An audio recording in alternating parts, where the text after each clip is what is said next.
Aqua Tofana, Giulia, the woman behind the brand.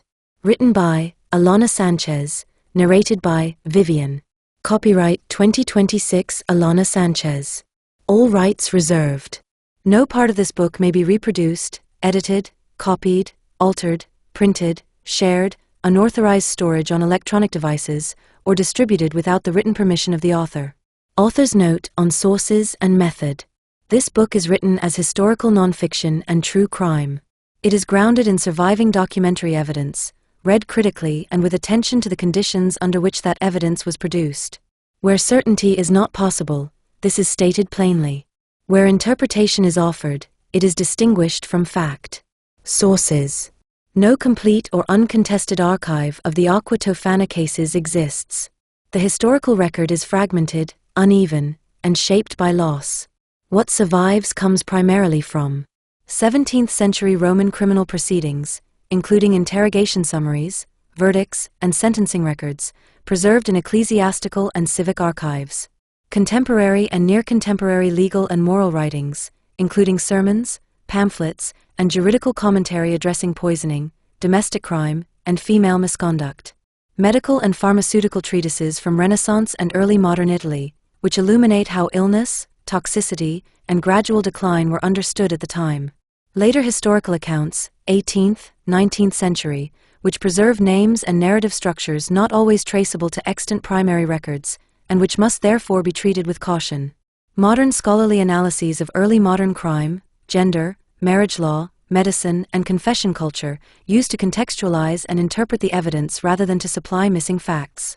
No verified recipe, physical sample, or contemporaneous instructional text for Aqua Tofana survives.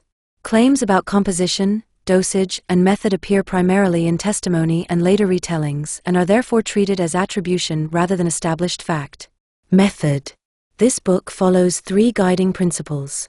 First, evidence before narrative. Where records are silent, the silence is preserved. Scenes are reconstructed only to the extent that they are supported by documented practices, environments, and social structures. No interior thoughts, dialogue, or specific actions are attributed to historical individuals unless they appear explicitly in testimony. Second, testimony is read as produced evidence, not transparent truth. Interrogations, confessions, and denunciations are shaped by fear, coercion, legal expectation, and moral pressure. They reveal patterns and relationships more reliably than precise detail. Consistency across multiple accounts is treated as more significant than dramatic specificity in any single one. Third, myth is treated as a historical phenomenon in its own right. Later exaggerations, inflated numbers, and simplified narratives are not dismissed as mere error. They are examined as evidence of how societies process anxiety, gendered fear, and invisible violence. Where later sources diverge from the earlier record, that divergence is analyzed rather than smoothed over. Language and limits. The language used throughout reflects the constraints of the archive. Terms such as suggests, indicates, appears, and cannot be confirmed are not hedges of indecision but markers of intellectual honesty. Assertions are made only where the weight of evidence allows them. Descriptions of poisoning focus on effect and perception, not instruction. This is both a matter of historical accuracy and ethical responsibility. Early modern poisoning relied on variability, adaptation, and social context rather than fixed formulae, presenting it otherwise would misrepresent the past. What this book does not claim. This book does not claim a definitive origin for Aqua Tofana, a verified victim count, a single inventor or mastermind, a complete reconstruction of any individual death, or moral clarity where the historical situation resists it. What it does claim is narrower and more demanding, that Aqua Tofana can be understood only by examining the legal, medical, and domestic structures that made it plausible, and that separating fact from legend does not weaken the story but restores its historical weight. On responsibility. Writing about intimate crime carries responsibility. This book aims neither to sensationalize nor to excuse. It treats murder as harm, while refusing to detach that harm from the conditions that shaped it. The women and men who appear here are not symbols. They are historical actors encountered through partial records, uneven testimony, and the priorities of institutions that preserved some lives in ink while leaving others unrecorded. If this book succeeds, It does so not by resolving every uncertainty, but by resisting the urge to do so, and by allowing complexity, discomfort, and limitation to remain visible where the past demands it. Prologue: Death in a Vial. Rome, 1659. What follows is not the record of a single documented death, but a reconstruction drawn from surviving testimony, medical practice, and the ordinary rhythms of Roman domestic life in the mid-17th century. The sources are fragmentary, sometimes contradictory, and shaped by fear, confession, and retrospective blame. Taken together, however, they describe a method of killing that depended less on spectacle than on familiarity. The vial was small enough to vanish inside a sleeve. Contemporary descriptions speak of glass containers easily mistaken for devotional liquids or household remedies, the sort a confessor might bless, or a midwife might keep beside dried rue, sugar cones, and lengths of red silk. The liquid inside was said to be clear, odorless, and visually indistinguishable from holy water or oil collected from a lamp before a saint's image. When handled, it gave no immediate sign of danger. That resemblance was essential to its use. Later testimony suggested that only a small quantity was required. Accounts differed on exact measures, but they agreed on method. The poison was administered gradually, folded into food or drink over time. Poison that killed at once drew attention. Poison that acted by degrees allowed for prayer. It resembled illness. It invited physicians. The neighborhoods around the Campo de Fiori understood spectacle well. On market days, trestle tables overflowed with vegetables, fruit, and skinned carcasses, their hooks and snouts pointed skyward. On other days, the square hosted a different assembly, when a wooden frame rose and justice was rendered in public view. Executions were meant to instruct as much as punish. Crowds gathered accordingly. Women were present less often, unless circumstance or necessity compelled them. Punishment belonged to the state. Suffering, more often, belonged to the household. Behind the piazza, the streets narrowed and darkened. Rainwater cut channels into the tufa. Laundry was strung between windows and shrines, rising and falling with the hour. Apothecaries operated openly along these lanes, their signs creaking on iron brackets, mortars and pestles, gilded jars, painted symbols of trade. Inside, shelves held oils, spirits, vinegars, dried herbs, sugar, alum, and medicinal compounds. Arsenic compounds were kept for vermin. Lead white was sold for cosmetics. Antimony was stocked for purges. All were lawful substances, widely used, carefully measured, and capable of harm. Apothecaries swore, when required, that their trade was medicinal. Physicians depended on the same materials. Rome was a city accustomed to illness. The most recent outbreak of plague lay only a few years in the past, its memory lingering in how quickly priests responded to summons and how readily neighbors accepted prolonged sickness. Medical theory remained grounded in the balance of humors. When those balances failed, the body was bled, purged, cooled, or warmed. Physicians disagreed over treatments, but they shared a broad understanding of how illness progressed. A wasting sickness was familiar. It allowed time for rosaries and broths, for confessions and reconciliations. It looked like care. That familiarity created opportunity. In later depositions, women described marriages in which legal authority and physical coercion were not meaningfully distinguished. A husband's right to discipline his household could leave visible injury and still be understood as order.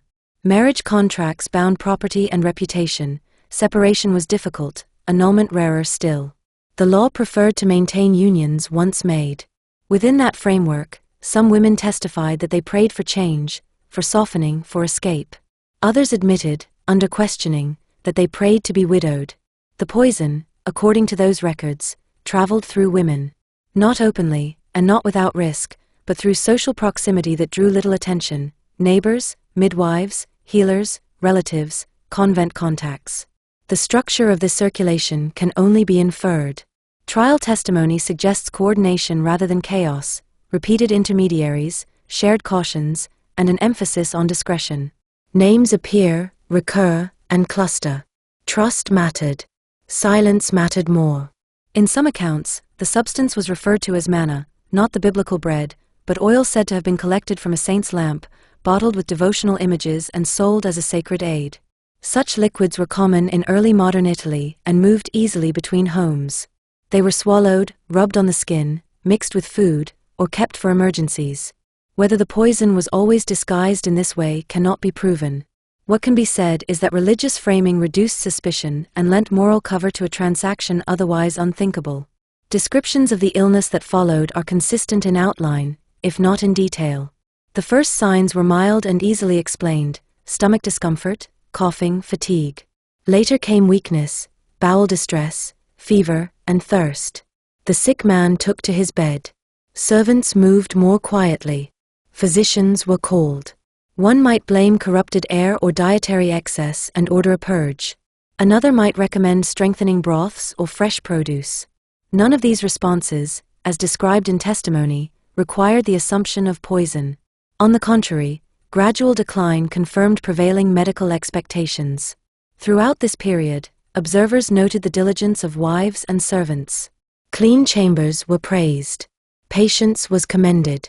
Care in this context did not contradict intent, it concealed it. Poison of this sort did not rely on drama. It relied on timing. The substance itself resists precise description. No verified recipe survives. Later sources attributed it to arsenic compounds most often, sometimes combined with other toxic or medicinal agents familiar to early modern households. The variability of these accounts has contributed significantly to the legend that followed. What mattered more than composition was predictability. Too strong a dose produced unmistakable symptoms. Too weak allowed recovery. The desired outcome, as inferred from testimony, was neither sudden death nor visible violence, but a plausible illness that ran its course. When death came, it came with ritual. Priests administered last rites. Accounts were settled. Condolences were received. The city recorded the passing and continued. Rome counted its candles, its taxes, its market sales, its carts crossing the bridges after sunset. It did not record the reasoning that had preceded the death, or the calculation that had made it appear inevitable. From time to time, however, the city did look more closely. Rumor accumulated. A servant spoke too freely.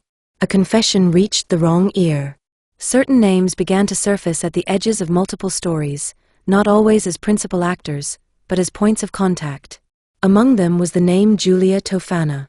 Whether as an individual or as a symbol, it became attached to the idea of a woman who supplied quiet endings. Later proceedings would insist on personal guilt. Courts require names. Executions require bodies. It is easier to punish individuals than to confront the conditions that made their actions conceivable. The records that survive, testimonies extracted under pressure, verdicts written to instruct as much as to conclude, must be read with that purpose in mind. Before investigation and trial, before denunciation and scaffold, there was only the clear liquid in the glass, the authority of a few drops, and the discipline of waiting. In a city where divine law spoke loudly and human law spoke often, and neither heard women clearly, the poison offered a private grammar. It translated endurance into action. It transformed desperation into a sequence that looked, to everyone else, like fate. Aqua Tofana did not invent that desperation. It merely made it visible, long enough, finally, for the state to respond. Chapter 1: The Poison Trade. By the 17th century, poisoning in Italy was no longer treated as an aberration. It was neither a medieval superstition nor an exclusively aristocratic crime. Court records, medical treatises, and moral literature from across the peninsula reveal a sustained anxiety about poison that cut across class and region. It was understood not as an anomaly, but as a persistent risk embedded in domestic life, a danger associated with secrecy, proximity, and trust. Italian city-states had long cultivated discretion as a political and social skill. Diplomacy favored indirection, vendettas could persist across generations, and violence, when it occurred, was often expected to be controlled rather than explosive. A blade drawn in public invited witnesses, retaliation, and legal consequence. Poison offered a different logic. It allowed death to occur within intimacy rather than confrontation, and responsibility to be dispersed across time rather than fixed to a single moment. The fear of poison was ancient. Roman law had addressed beneficium as both crime and moral corruption. Medieval canonists framed it as a sin compounded by deceit. Renaissance jurists attempted to define it with greater precision, distinguishing medicinal use from malicious intent. None of these efforts eliminated poisoning. Instead, they produced an expanding body of commentary that refined how it was recognized, discussed, and occasionally prosecuted. Regional records reflect this sustained concern. In Venice, poisoning cases appeared frequently enough in criminal archives to warrant specialized magistrates and investigative procedures. Florentine physicians produced treatises cataloging toxic substances, often insisting that such knowledge existed solely to prevent harm, even as the same substances circulated widely in practice. Rome, governed through overlapping papal and civic jurisdictions, treated poisoning as both a criminal offense and a grave sin, prosecutable in ecclesiastical and secular courts alike. This dual system complicated investigations, delayed jurisdictional clarity, and frequently stalled prosecutions, conditions that favored anyone operating cautiously. Poison persisted not because it was exotic, but because it was ordinary. Substances without secrets. The materials associated with poisoning were neither rare nor secret. Arsenic compounds, including arsenic trioxide, were sold openly by apothecaries for use against vermin. Mercury preparations were prescribed for skin complaints and venereal disease. Lead was ubiquitous, in pipes, glazes, cosmetics, medicines, and household vessels. Antimony was used as a purgative, its dangers debated vigorously by physicians who nevertheless continued to prescribe it. Plants such as belladonna, henbane, and aconite were well known to herbalists and midwives, growing wild in many regions of the countryside. Knowledge of these substances extended beyond formal medical circles. Household recipe books circulated in manuscript and print, combining culinary instructions with remedies, cosmetics, and basic medical advice. Women learned how to prepare powders for the skin, syrups to quiet children, and treatments for common ailments. This practical familiarity did not in itself imply malicious intent, but it reduced the distance between everyday domestic practice and deliberate harm. Access was not the distinguishing factor. Method was. Crude poisoning often failed. Administered improperly, toxic substances produced dramatic symptoms, violent vomiting, convulsions, sudden collapse, that provoked suspicion. A sudden death, particularly after a shared meal, invited inquiry. In the absence of forensic science, magistrates relied on patterns, witness testimony, and reputation. A body that reacted too visibly drew attention. Accounts from trials and legal commentary suggest that those who succeeded relied on restraint. Slowness was safer than speed. Regularity mattered more than force. The objective was not immediate death but gradual decline, weakness, digestive distress, fever, wasting. Within a medical culture that explained illness through imbalance, corruption, and environmental factors, such symptoms remained ambiguous. They resembled familiar disease. What made poison effective in Renaissance Italy was not chemistry alone. It was plausibility. Medicine, murder, and the law. Early modern medicine provided significant cover. Physicians operated within classical frameworks that prioritized theory over experimentation. Diagnoses varied widely. Two doctors examining the same patient might reach entirely different conclusions and prescribe contradictory treatments. When patients died, physicians could plausibly attribute the outcome to constitution, climate, or divine will. Post-mortem examinations were uncommon and controversial. Theological concerns about bodily integrity and resurrection limited their use, and even when performed, they revealed little to observers without a concept of toxic pathology. The organs of someone slowly poisoned over weeks did not reliably distinguish themselves from those of a person consumed by illness. Legal systems recognized this limitation. Poisoning was categorized as a grave offense, but prosecution was difficult. Convictions depended on confessions, eyewitness testimony, repeated deaths within a household, or denunciations from associates. Without such evidence, suspicion rarely translated into verdict. The result was a paradox visible across Italian jurisdictions. Poison was feared, denounced, and sermonized against, yet infrequently punished unless it became careless or conspicuous. This inconsistency encouraged a degree of professionalism. Those who acted impulsively endangered themselves. Those who acted methodically could avoid detection for years. Gender and invisible labor. Poison aligned closely with women's prescribed roles within the household. Women cooked, prepared remedies, cleaned, and tended the sick. They regulated domestic routines, meals, linen changes, care during illness. They did not need to approach their victims, they were already present. This proximity granted opportunity while masking intent. Male violence tended to be public and overt, relying on weapons associated with status and training. Female violence, when it occurred, operated through continuity and care. The same actions that sustained life could also undermine it. Historical records reflect the discomfort this caused male authorities. Women were frequently characterized as emotionally driven or easily led, even when accused of calculated acts requiring patience and planning. Trial testimony suggests a different reality. Poisoning demanded discipline, memory, restraint, and an understanding of consequence. These were skills cultivated through domestic responsibility long before they were applied to lethal ends. Professional poisoners. By the late 16th century, evidence indicates the existence of individuals who provided more than substances. These poisoners offered instruction. Testimony describes advice on timing, dosage, concealment, and behavior during illness. Clients were counseled on which symptoms to emphasize, when to summon physicians, and when to prioritize spiritual care. Such figures did not operate openly. They relied on intermediaries, midwives, healers, servants, laundresses, convent attendants. Reputation traveled through word of mouth, sustained by discretion and fear. While some poisoners were men, apothecaries, alchemists, or disgraced physicians, many were women, whose mobility between households aroused less suspicion. Payment varied. Cash was preferred but not universal. Jewelry, clothing, services, future assistance, and silence functioned as currency. Some arrangements, according to testimony, deferred payment until after death, binding client and supplier to mutual risk. This was not random violence. It was a transactional practice governed by expectation and trust. Rome, a conducive environment.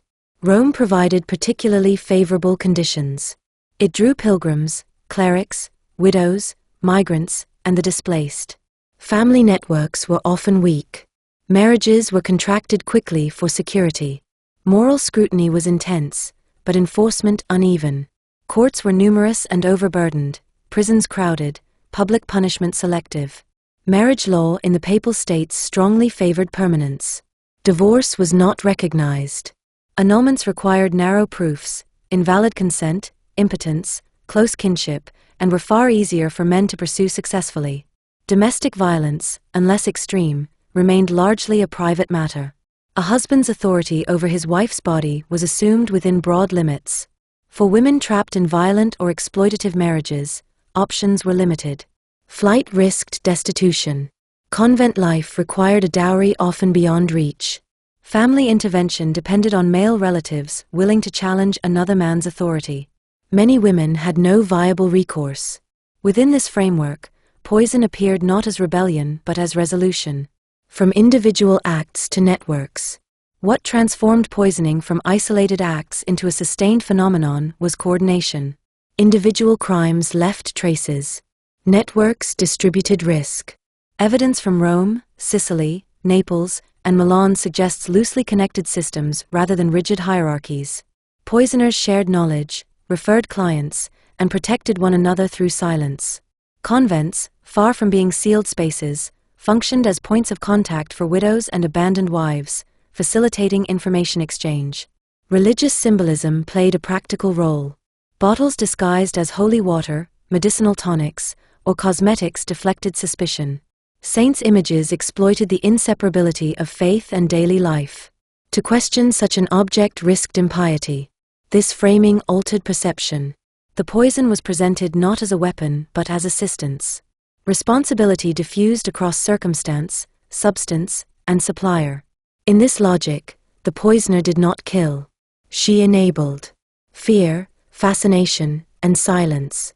Authorities were not unaware of these practices. Sermons warned against female deceit.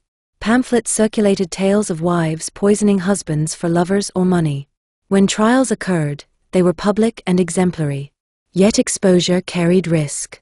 Investigations threatened to implicate respectable households, clergy, and officials. They challenged the assumption that domestic deaths reflected divine will rather than human calculation. Silence often preserved social stability more effectively than justice. This tension, between knowledge and denial, sustained the poison trade. Enough was known to inspire fear. Too little was known, or admitted, to prompt systematic action. It was into this experienced, cautious world that Aqua Tofana would later emerge. Not as an innovation, but as a refinement. It drew on existing practices and made them more predictable, more reliable, and harder to dismantle. Poison had long been part of Italy's private history. With Giulia Tofana, it would begin to resemble a system. Chapter 2: A Woman's World. Early modern Italy was governed by law, but lived through custom. For women, the distinction mattered. Legal theory articulated ideals of consent, protection, and moral order. Daily life enforced hierarchy, obedience, and endurance. The gap between the two defined the boundaries of female agency and shaped the choices available when marriage became intolerable. Marriage was not primarily a personal contract. It was an economic, social, and moral institution binding families, property, and reputation. Canon law required consent, but once given, that consent was presumed permanent.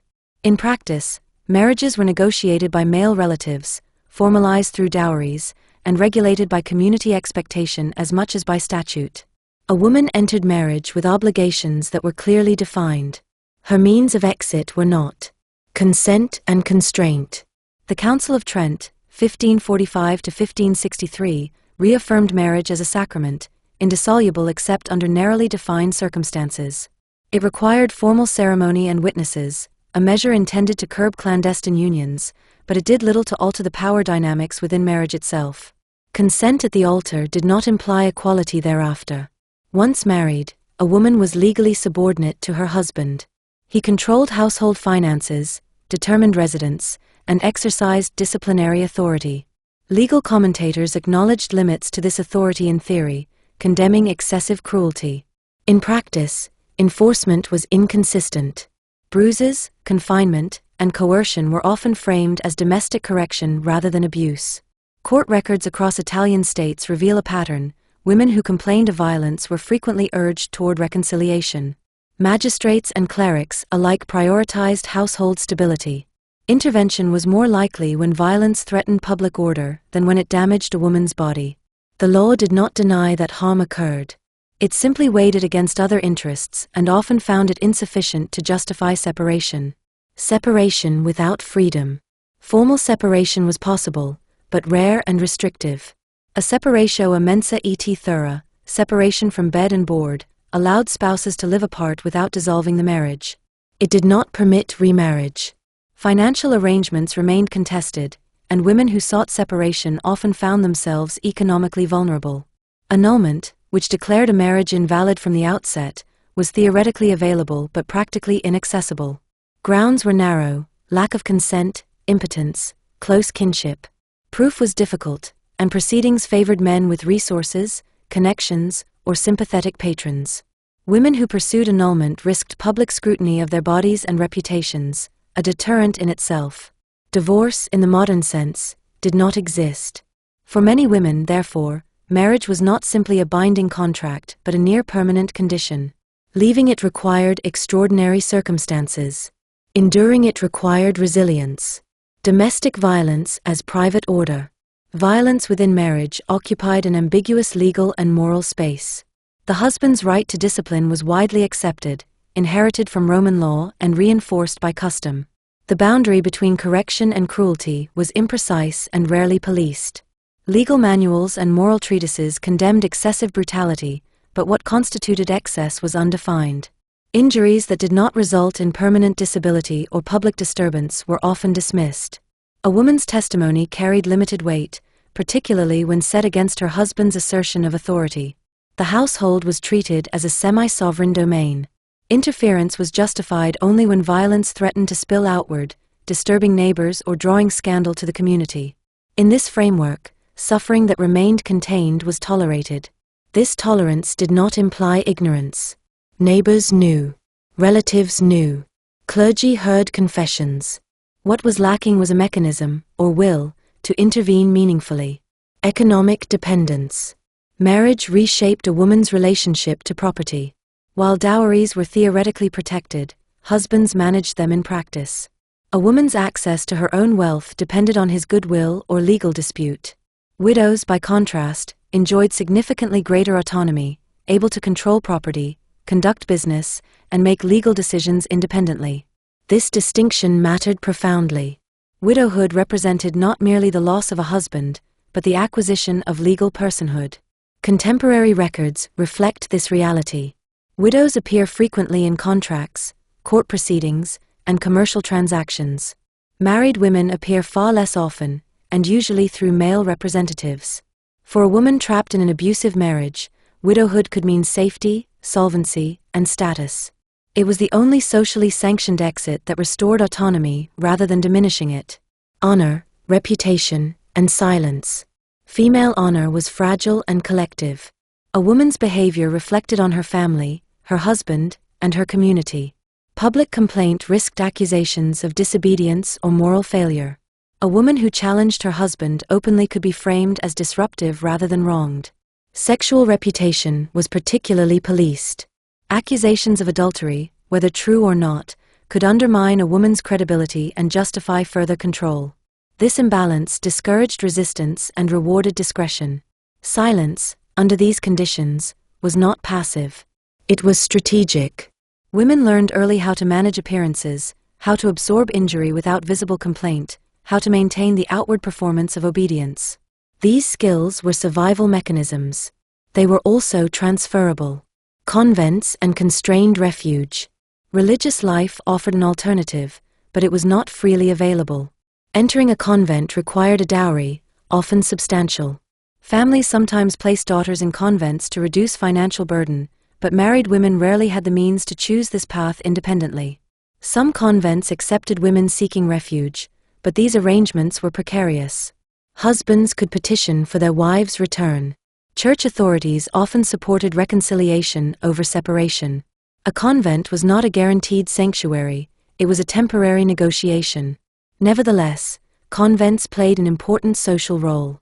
They functioned as spaces where women exchanged information, maintained networks, and accessed forms of support unavailable elsewhere.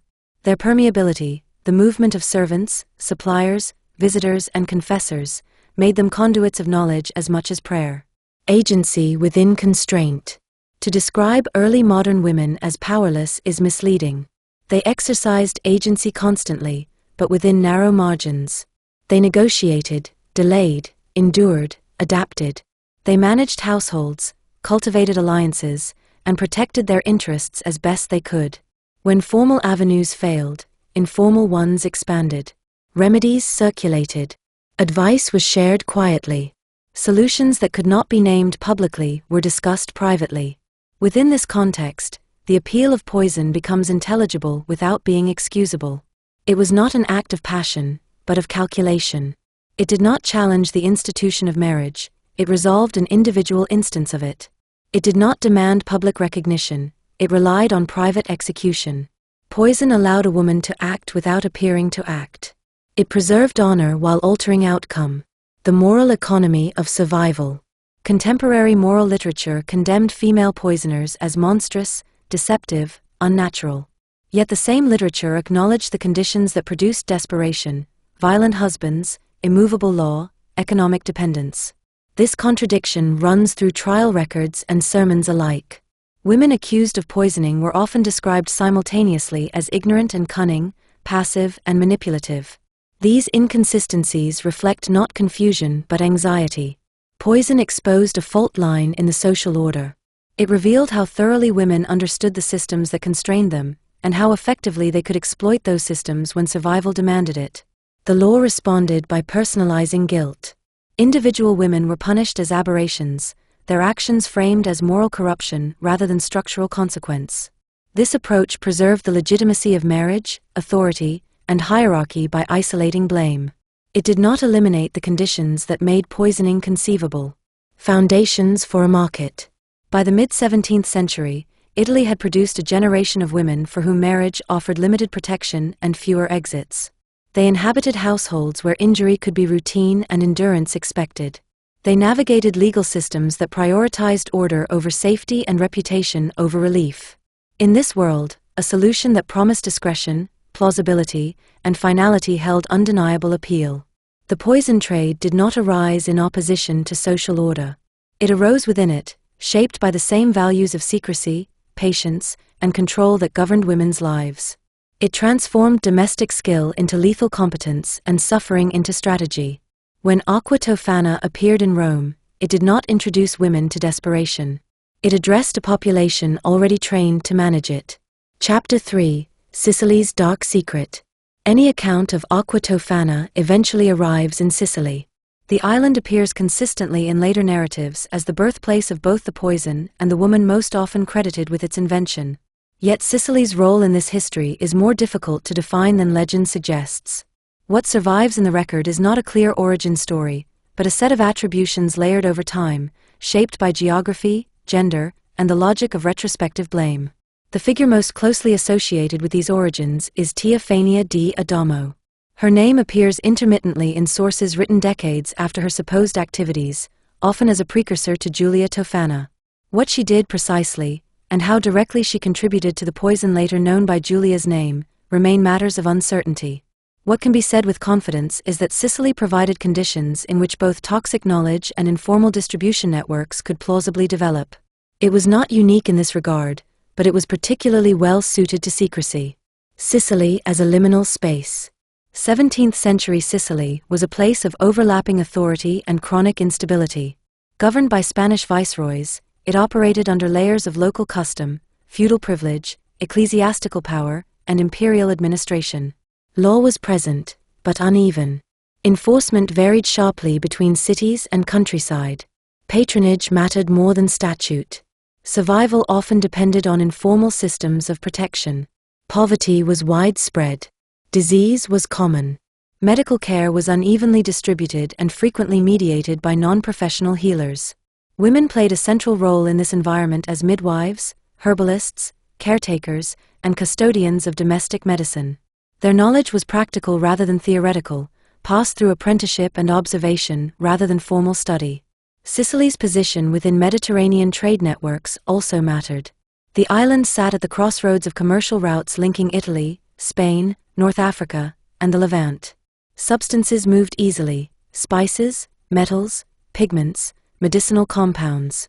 Apothecaries stocked imported materials alongside local plants. Toxic substances were neither rare nor exotic. In such a setting, the boundary between remedy and poison was particularly thin. Tofana di Adamo, what the record allows. The name Tofana di Adamo appears most often in later 17th and 18th century accounts, typically described as a Sicilian woman executed for poisoning and identified as the originator of Aqua Tofana. Some sources place her execution in Palermo, others are vague on location or date. No surviving contemporary trial record definitively confirms the details of her prosecution. This absence matters. Sicily's archival losses are substantial, the result of time, neglect, and political upheaval. The lack of documentation does not disprove Tofana's existence, but it does limit what can responsibly be claimed about her activities. What is consistent across accounts is the portrayal of Tofana as a woman engaged in the sale of poison to other women, particularly wives seeking relief from violent or oppressive marriages. This framing aligns closely with later descriptions of Giulia Tofana's activities and suggests either continuity of practice or retrospective harmonization. Some narratives assert that Tofana was executed for her role. Others imply that her death marked the suppression of an early poison network. These claims cannot be verified independently. They should be understood as part of a developing tradition rather than established fact. Invention versus attribution. One of the most persistent myths surrounding Aqua Tofana is that it was invented by a single woman at a specific moment. This assumption reflects a modern preference for clear origins and identifiable creators. Early modern practices rarely conform to this model. Poisons did not require invention in the way mechanical devices did. The substances involved were already known. The challenge lay in standardization, concealment, and reliable effect.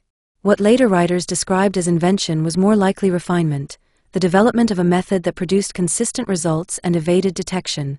Attributing this refinement to Tofana di Adamo serves a narrative function. It anchors a diffuse practice to a named individual and places responsibility at a safe historical distance. Sicily, often characterized in northern Italian and Roman sources as peripheral or unruly, provided a convenient setting for such attribution. This does not mean the association is false. It means it must be treated cautiously. Women, remedies, and suspicion. Women who practiced healing in Sicily attracted both reliance and distrust. Midwives and herbalists were indispensable, particularly in rural areas where physicians were scarce. At the same time, their knowledge inspired anxiety. They worked with substances that could heal or harm, often without oversight. Ecclesiastical authorities monitored these practices unevenly. Some women were protected by reputation and patronage. Others were vulnerable to accusation, particularly if their work intersected with sexuality, reproduction, or death. In this context, a woman accused of poisoning could quickly become a symbol rather than a person, a repository for communal fear about female knowledge exercised beyond sanctioned bounds. Later accounts of Tofana di Adamo reflect this tendency. She appears less as a documented individual than as a prototype. Transmission without documentation. If Tofana di Adamo did play a role in developing or distributing poison, the means by which her knowledge was transmitted remain undocumented. No letters, recipes, or contracts survive. What later writers imply is an informal chain of teaching, from mother to daughter, from healer to assistant, from trusted woman to trusted woman. Such transmission was typical of domestic knowledge. It left little archival trace. What survives instead are accusations, confessions, and warnings written after the fact, often under pressure and with moral objectives. This makes it impossible to reconstruct a clean lineage from Tofana to Giulia Tofana. What can be identified is continuity of method, gradual poisoning, religious disguise, female intermediaries, and a focus on plausible illness rather than overt violence. The function of origin stories. Origin stories serve particular purposes. They explain how something troubling came to exist. They locate danger in the past and in specific individuals. They imply containment. In the case of Aqua Tofana, Sicily functioned as a useful origin point. It was geographically distant from Rome, culturally distinct, and already associated in elite discourse with disorder and excess. To locate the poison's birth, there was to suggest that Rome's later crisis was an import rather than a product of its own social structures. This framing would later prove convenient during prosecutions. What Sicily contributed. If Sicily did not provide a single moment of invention, it did contribute conditions conducive to development. These included widespread informal medical practice, porous boundaries between remedy and toxin, female-dominated networks of care, limited oversight and uneven enforcement, reliance on reputation rather than documentation. These conditions were not unique to Sicily, but they were pronounced there. When women carrying such knowledge moved, through marriage, displacement, or opportunity, they carried practices with them. From attribution to amplification. By the time Giulia Tofana appeared in Roman records, the association between poison and Sicily was already established in the cultural imagination. Whether this reflected historical reality or narrative convenience is difficult to determine. What is clear is that later writers increasingly collapsed complexity into lineage, Tofana as origin, Giulia as inheritor. This simplification obscured the collective nature of the practice. It transformed a network into a dynasty and a method into a legacy. In doing so, it made the phenomenon easier to condemn and harder to understand. The poison that would later bear Giulia Tofana's name did not emerge fully formed from a single mind or place. It emerged from a world in which women learned to navigate danger quietly, to share knowledge discreetly, and to survive within systems that offered them few lawful exits. Sicily did not invent Aqua Tofana. It provided one of the environments in which such a practice could be imagined, refined, and remembered. The story would not remain there. Chapter 4: The Recipe for Death. Aqua Tofana is remembered as a substance with a recipe. This assumption, that it can be reduced to a list of ingredients and proportions, reflects a modern desire for technical explanation. The historical record does not support such clarity. No verified formula survives. No contemporary instruction manual exists. What remains instead are descriptions offered under interrogation, second-hand reports recorded years later, and repeated emphasis on outcome rather than process. In this sense, Aqua Tofana was not defined by its chemistry alone. It was defined by its reliability, the absence of a formula. Despite persistent claims to the contrary, no authoritative recipe for Aqua Tofana appears in surviving 17th-century documentation. Trial records name substances only intermittently and inconsistently. Later writers, particularly in the 18th and 19th centuries, attempted to reconstruct formulas, often projecting contemporary toxicological knowledge backward onto earlier practices. This retrospective certainty is misleading. Early modern poisoners did not operate with standardized measurements or controlled conditions. Their knowledge was empirical and adaptive, shaped by observation, repetition, and correction rather than theory. What can be said with confidence is limited. Testimony consistently associates Aqua Tofana with substances already familiar to apothecaries and physicians, compounds that were legal, widely available, and dangerous when misused. Arsenic appears most frequently in later descriptions, likely because of its known properties and prevalence.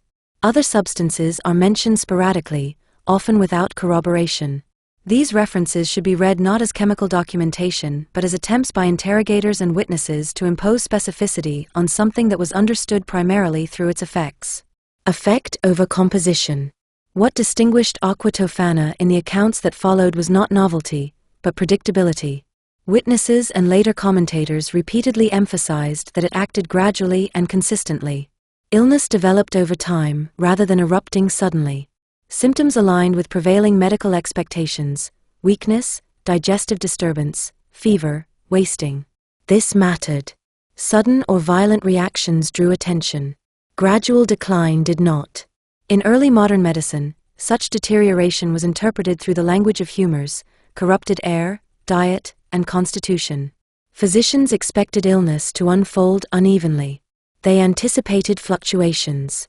A patient who worsened slowly did not appear suspicious, he appeared unfortunate. The recipe, insofar as one existed, lay in producing an illness that conformed to these expectations. Dosage as discipline.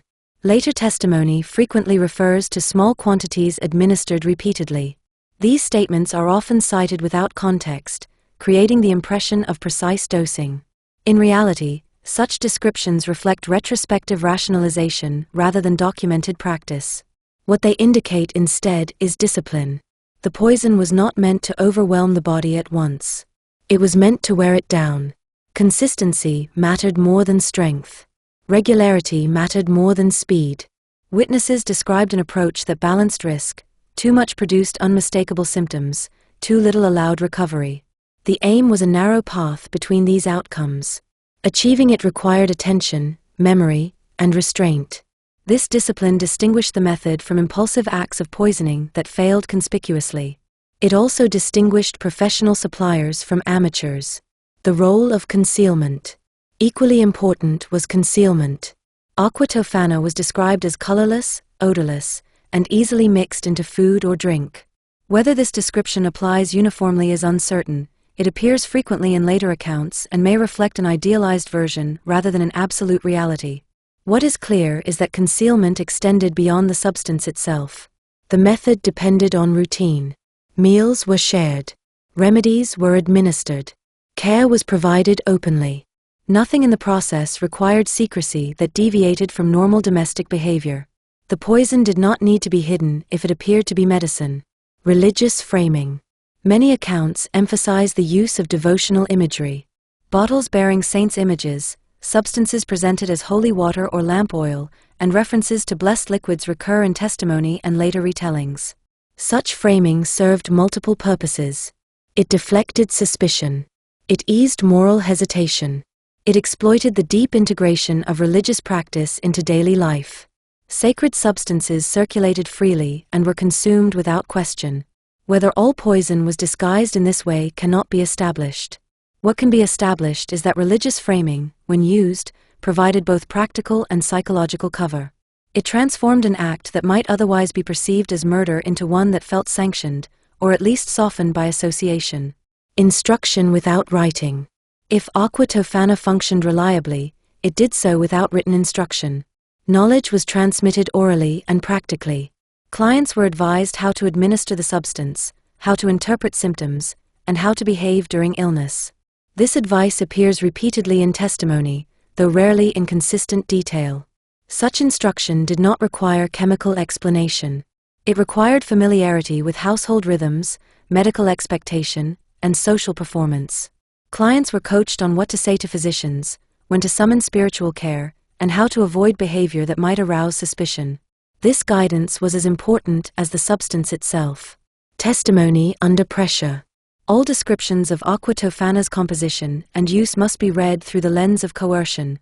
Many accounts come from interrogations conducted under threat of punishment. Witnesses had incentives to conform their statements to what interrogators expected to hear.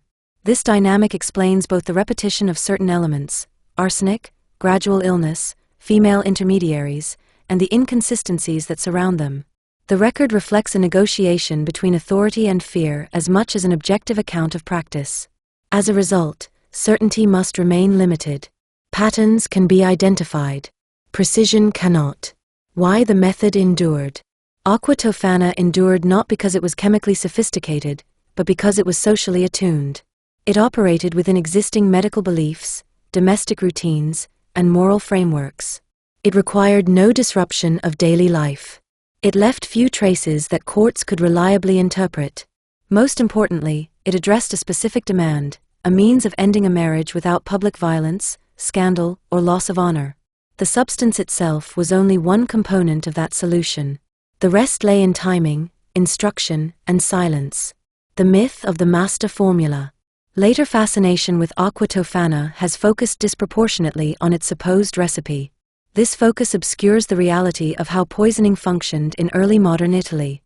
There was no singular formula that guaranteed death. There was a method that reduced risk. To search for a definitive recipe is to misunderstand the crime. Aqua Tofana was not a chemical breakthrough. It was an operational one.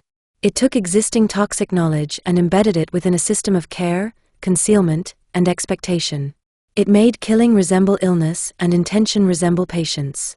In doing so, it transformed poison from a blunt instrument into a dependable practice, one that could be taught, sold, and repeated.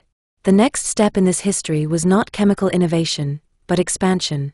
For that, a city like Rome was required, and a woman capable of adapting a method into a market. Why no recipe can exist?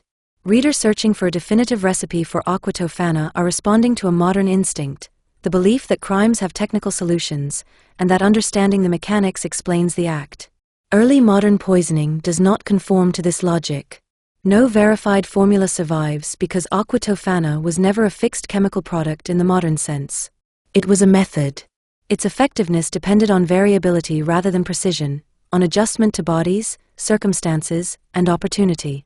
The substances attributed to it were already known and widely available.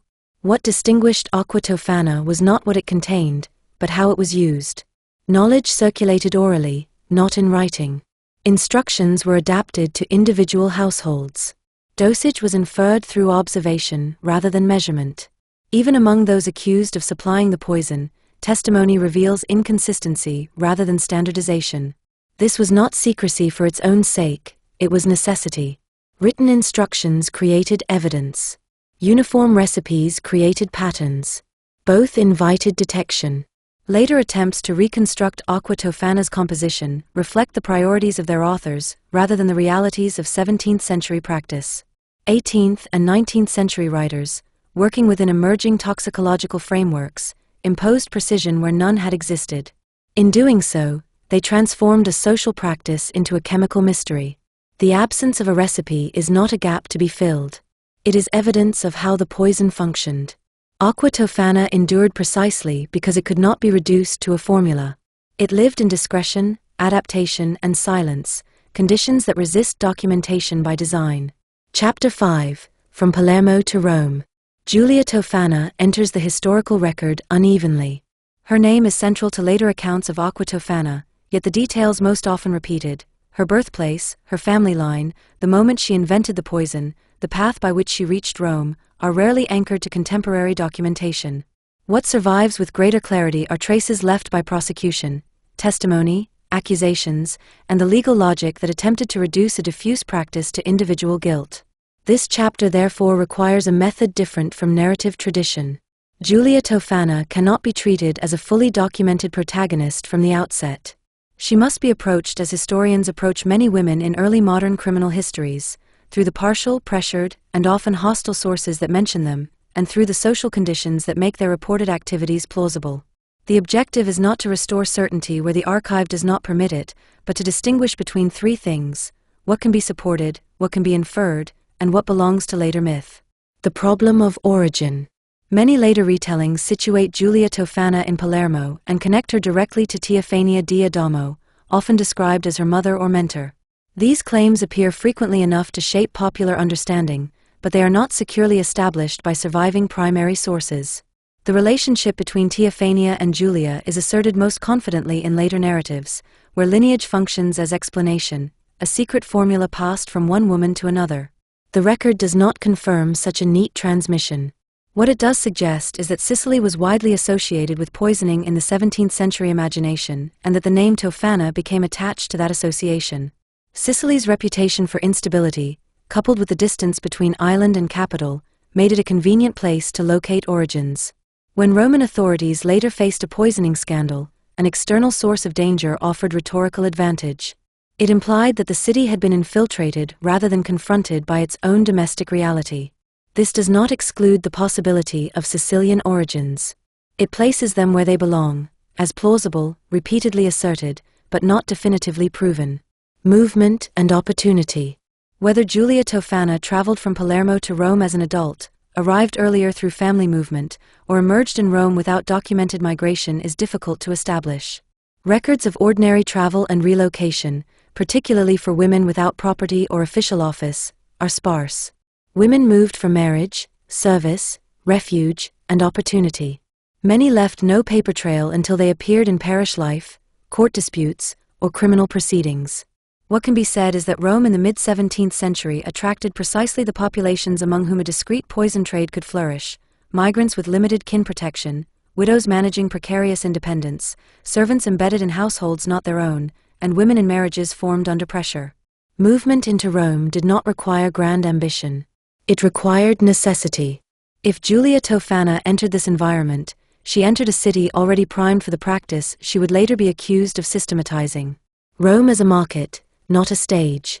Rome's crowded moral landscape created demand for private solutions. The city housed ecclesiastical power, but also the ordinary structures that produced hardship: unequal marriage law, limited avenues for separation, economic dependence, and the expectation of female obedience. It was also a city in which substances moved easily. Apothecaries traded openly. Remedy sellers worked alongside them.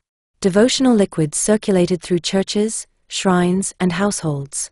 Convents were permeable institutions with steady flows of servants, suppliers, and visitors. Confession created a culture of disclosure, but it also created a culture of private knowledge. Secrets were collected, weighed, and sometimes transformed into leverage. Within such conditions, the distinction between medicine and criminal assistance could become deliberately blurred. A supplier did not need to announce herself. She needed to be found. How a supplier becomes known.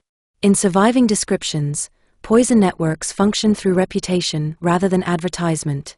A client did not locate a seller through public market exchange, but through trust chains: a neighbor, a midwife, a healer, a servant, a laundress. Each link reduced risk. Each link also narrowed the pool to women already familiar with secrecy. Giulia Tofana's emergence as a named figure suggests she became known within such chains. The record implies recurrence, a name that appears at the edges of multiple stories, a point of contact rather than a random acquaintance. This is the pattern by which informal networks become visible to authorities. They do not appear as organizations with documentation. They appear as repeated associations discovered after fear has already grown. It is important to note what this pattern does not prove. A recurring name does not establish leadership. It does not confirm singular invention. It does not eliminate the possibility of competitors, collaborators, or imitators. It establishes only that a particular person, or the identity attached to a particular name, became meaningful enough to be remembered. What Aqua Tofana signified. The phrase Aqua Tofana operates at two levels: as a purported substance and as a label. In later retellings, the label becomes almost brand-like, implying standardized manufacture and consistent formula. In the record, the label functions more loosely. It indicates a poison associated with a method, gradual administration, plausible illness, concealment within everyday domestic practice, and often, though not always, religious disguise. If Giulia Tofana was involved in supplying such a substance, her significance may lie less in chemical novelty than in operational reliability. The trade depended on reducing risk for clients, advising on administration, counseling discretion, and selecting a method that aligned with medical expectations. This kind of reliability produces reputation. It also produces repeat demand. A supplier whose product fails conspicuously is eliminated quickly, by suspicion, prosecution, or violence from clients. A supplier whose method is perceived as dependable will be sought again. The persistence of Giulia's name suggests perceived dependability. Women's work as cover. Giulia Tofana is consistently described as operating within women's spaces and women's work, remedies, domestic care, and the informal economy that attach to them. These were not marginal activities. They were central to urban survival. Women who sold remedies and cosmetics occupied a socially ambiguous role. They were needed, but not fully trusted. They worked at the boundary of medicine and folk practice, serving clients who could not afford physicians or who preferred discretion. Their trade was not inherently criminal, but it could easily be criminalized when connected to death. This ambiguity offered cover. It allowed supplies to move under plausible pretexts. It also offered protection through familiarity. A woman entering another woman's home with a bottle and advice did not necessarily attract attention. It resembled care. This resemblance was central to the alleged success of Aqua Tofana. The poison did not require an intrusion into the household. It traveled along routes already established by domestic need. The role of intermediaries. Later accounts frequently name intermediaries and associates, figures who recruited clients, distributed substances, or provided safe contact points. The most prominent among them in Roman proceedings is Girolamo Spanna, whose name is strongly linked to the Roman phase of the poison trade. Whether Spanna acted as collaborator, successor, or separate operator is a question explored more fully in the next section of this book. Here, her importance lies in what her presence suggests, that the trade, at least in Rome, did not rely on a single person. The existence of intermediaries makes the narrative of a lone poisoner implausible. It also explains why prosecutions, when they occurred, tended to widen rapidly. Once one link was exposed, authorities could push outward through social connections, extracting names through interrogation and fear. If Giulia Tofana operated in Rome, she likely did so within a networked environment shaped by such intermediaries, whether she directed them, relied on them, or competed with them. Detection and the limits of secrecy. A successful supplier depends on continued silence, but silence is rarely stable. Domestic households are crowded with observers, servants, neighbors, relatives, confessors. Illness draws attention. Death triggers obligations. A woman who becomes a widow may gain autonomy, but she also acquires scrutiny, particularly if the marriage was known to be troubled or the husband dies with unusual frequency among his peers. The poison trade's vulnerability lay in its scale. Individual acts could pass unnoticed. Repetition created pattern. A method designed to resemble illness could survive isolated use. It struggled to survive sustained distribution without generating rumor. Authorities were often slow to act, not because they were unaware of the possibility, but because action required proof and threatened stability. Investigations risked implicating respectable families and exposing the fragility of domestic order. When the state did intervene, it tended to do so sharply and publicly. Giulia Tofana's name survives because, at some point, silence failed. Between person and symbol. By the time the Roman prosecutions took shape, Giulia Tofana had become more than a person. She functioned as an explanation for a scandal that could not easily be admitted as structural. Naming her allowed authorities to convert diffuse domestic violence into individual criminality. It offered a figure upon whom fear could be concentrated. Later culture amplified this process. Giulia became a proverb, a cautionary tale, a shorthand for women's hidden power. The name Tofana came to signify a particular kind of death, quiet, domestic, and difficult to prove. For historical purposes, this symbolic inflation must be resisted. It is necessary to keep Giulia anchored to what the record can plausibly support, a woman associated with a poison method in Rome, operating in a social environment that made such a role possible, and remembered because prosecution demanded a name. Her emergence, then, is best understood not as a dramatic arrival but as a gradual solidification of reputation, a supplier becoming legible to a city only when the city was forced to look. The next phase of this history is where legibility becomes action, the Roman network, its intermediaries, and the state's eventual attempt to dismantle a practice that had flourished in the space between law, medicine, and marriage. Chapter 6. The Poison Ring. If Giulia Tofana represents the name most strongly attached to Aqua Tofana in later memory, Spana represents what the surviving Roman record most clearly suggests, that poisoning in the Papal States, when it reached prosecutable scale, did so through organization, not isolated impulse. Spana's significance lies not only in her alleged role, but in what her appearance in proceedings reveals about how such a trade could function in a city like Rome, where individual poisonings could be absorbed into the background noise of illness and misfortune. A sustained supply system created repetition, rumor, and finally attention. The state did not uncover a single act. It attempted to dismantle a practice. What can be reconstructed must be approached with caution. Much of what is known about Spana comes through investigation, denunciation, and interrogation, sources shaped by fear, coercion, and prosecutorial intent. These records are invaluable, but they are not neutral. They provide detail precisely because the state was attempting to build a case. Within those constraints, a clear pattern still emerges. Spana appears not as an accidental participant but as a recurring node, someone authorities understood to be linked to distribution, contacts, and instruction. A name that appears when patterns do. Women like Spana rarely appear in archives because their everyday work was undocumented. They appear when something breaks, a dispute, a denunciation, a death that provokes scrutiny, a neighbor's rumor taken seriously, a servant's fear becoming testimony. In that moment, ordinary women become legible to the state. Spana's name appears in this way. It surfaces at the point where private suspicion becomes public investigation, where courts begin to connect households and deaths that might otherwise have remained unlinked. That is a key distinction for true crime history. The archive is not a window into the crime as it was lived, it is a record of the crime as it was pursued. Spana's emergence, therefore, is best understood as the emergence of a prosecutable network. What the records suggest a ring looked like. Modern readers tend to imagine criminal rings as hierarchical organizations, leaders, lieutenants, written rules, stable membership. Early modern urban crime rarely fits that model.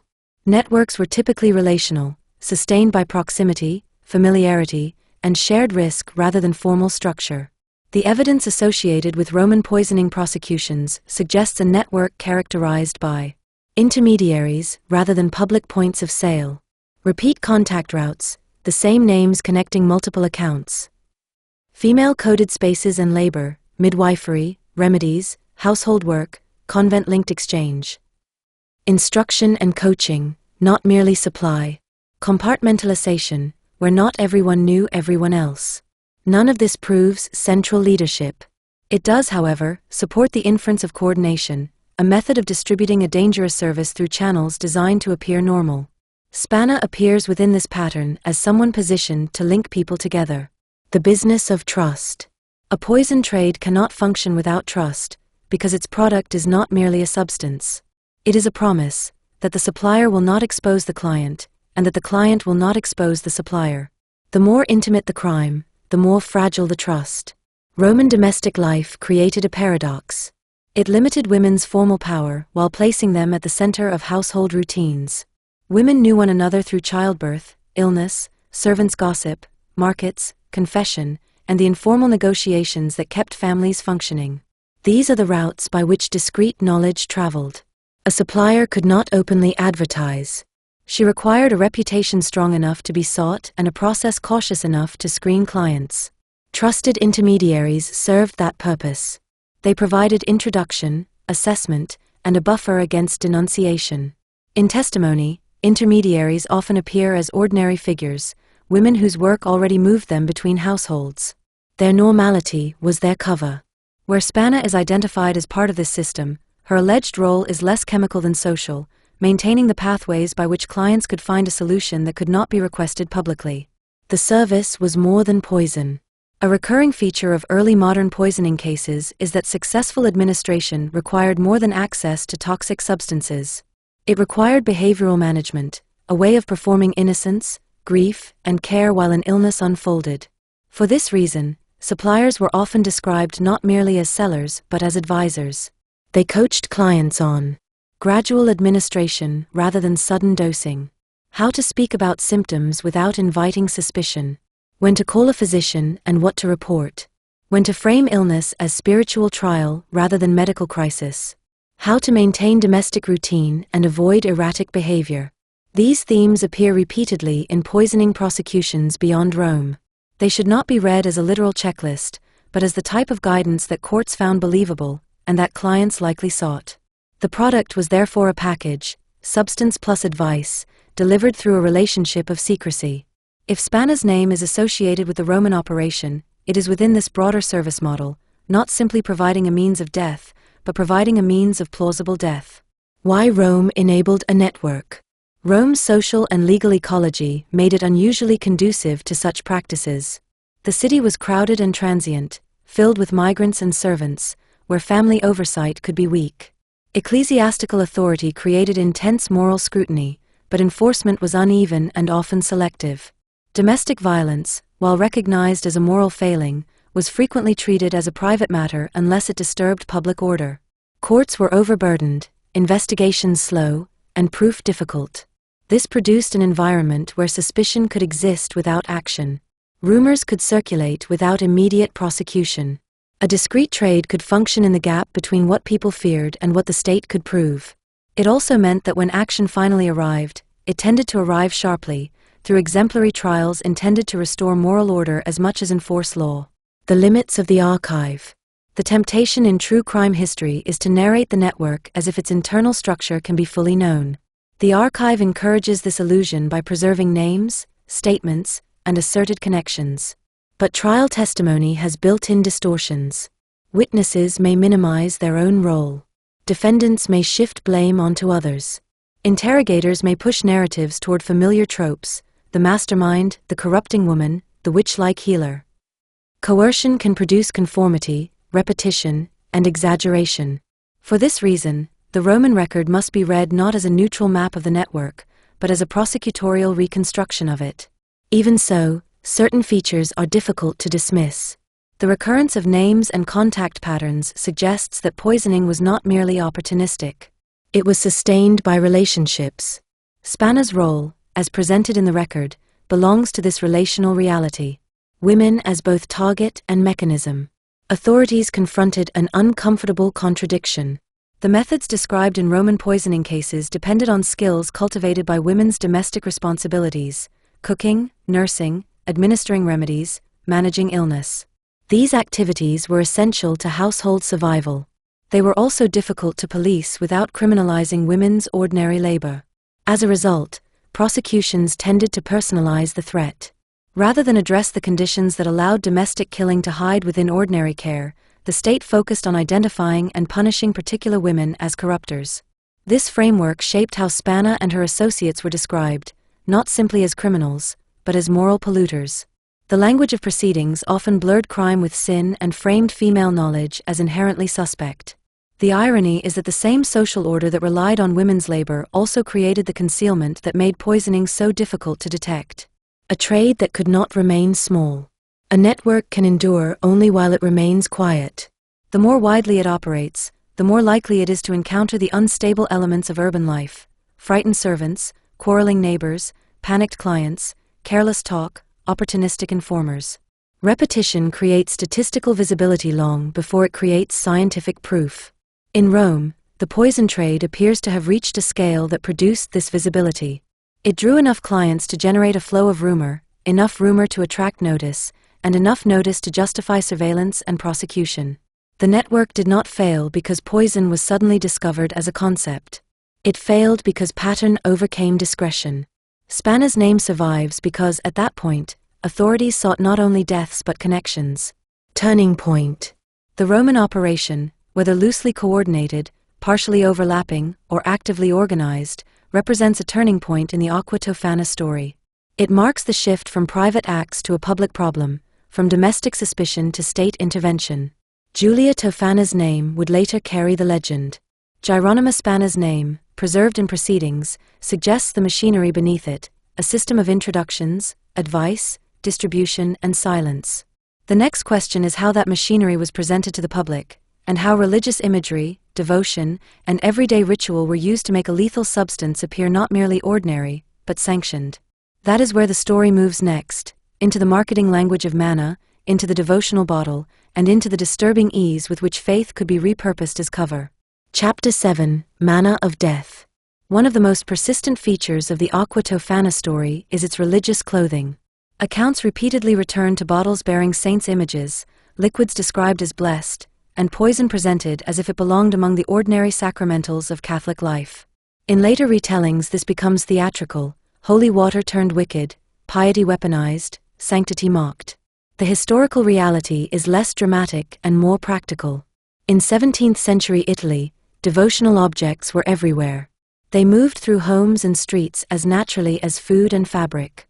Holy water, blessed oil, relic images, lamp oil gathered near shrines, and small bottles purchased at pilgrimage sites were not rare curiosities, they were routine. If a poison supplier wanted concealment, religious familiarity offered it. What remains difficult is determining exactly how consistently such disguise was used in the Roman operation. Testimony and later commentary emphasize it, but testimony is shaped by expectation, and later commentary is shaped by the appetite for irony. The safest conclusion is narrower. Religious framing, when it appears in the record, functioned as a strategy that blended seamlessly into daily practice and reduced the psychological barrier to use. Devotional liquids in daily life. To understand why manna mattered, it is necessary to understand the material culture of devotion. Catholic Rome and its wider Italian world were saturated with sacramentals, objects and substances used to structure everyday faith. Holy water sat in fonts at church doors and in small stoups in private homes. It was used on sickbeds, in childbirth, during storms, and before travel. Blessed oil and balms were sought for healing. Shrines accumulated votives. Lamps burned before icons, and oil from these lamps could be treated with reverence. Pilgrimage culture generated a thriving trade in small bottles, stamped images, and liquid souvenirs that crossed from sacred sites into domestic cupboards. These substances were not controlled like medicine.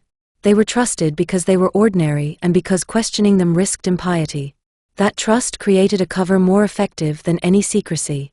A bottle that looked devotional could pass through a home without raising interest. It could be stored openly. It could be handled by women, servants, and children without comment. The word manna. The term manna carried layered meanings. It could refer broadly to a miraculous substance associated with saints or relic sites. It could also refer to the celebrated manna linked to Saint Nicholas of Bari, a liquid collected from his tomb and treated as a devotional marvel. Whatever the precise reference in a given account, the function was similar. Manna signaled sanctity and efficacy. It suggested that the substance belonged to a world of divine assistance. In a practical sense, the term also served as a code. It allowed people to refer to a liquid without naming its purpose. It shifted the language from crime to care. Even if the buyer understood the true use, the label provided cover in conversation and conscience alike. This is one of the most important features of the poison trade. The crime was not only concealed materially, it was concealed linguistically. Disguise as social engineering. Religious disguise did more than hide a bottle. It engineered permission. A client seeking poison did not merely need secrecy from authorities. She often needed a way to cross an internal boundary, to do something condemned by law, doctrine, and conscience. A devotional frame offered a means of crossing that boundary without fully naming the act. The bottle became an object that could be touched without panic. The substance became something that could be handled without immediately calling itself evil. This did not absolve responsibility, but it softened confrontation with it. In testimony, the language surrounding the poison often reflects this softening. References to help, relief, sleep, and peace appear where one might expect direct acknowledgement of murder. Such language is not proof of innocence. It is evidence of how violence can be made thinkable when it is reframed as remedy. Religious symbolism strengthened that reframing. The aesthetics of the bottle. Later descriptions of Aqua Tofana sometimes fixate on the bottle: small, clear, saint-labeled, ordinary. These details are difficult to verify with certainty. Physical examples do not survive in secure provenance, and the record does not preserve an inventory of containers. Yet the emphasis itself is revealing. It indicates that concealment was expected to be visual and immediate.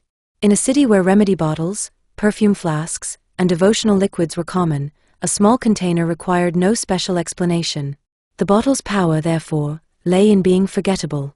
This forgettability aligns with the broader method. Aqua Tofana, as described in the record, depended on routine. It worked best when it looked like nothing at all. Blessing as protection.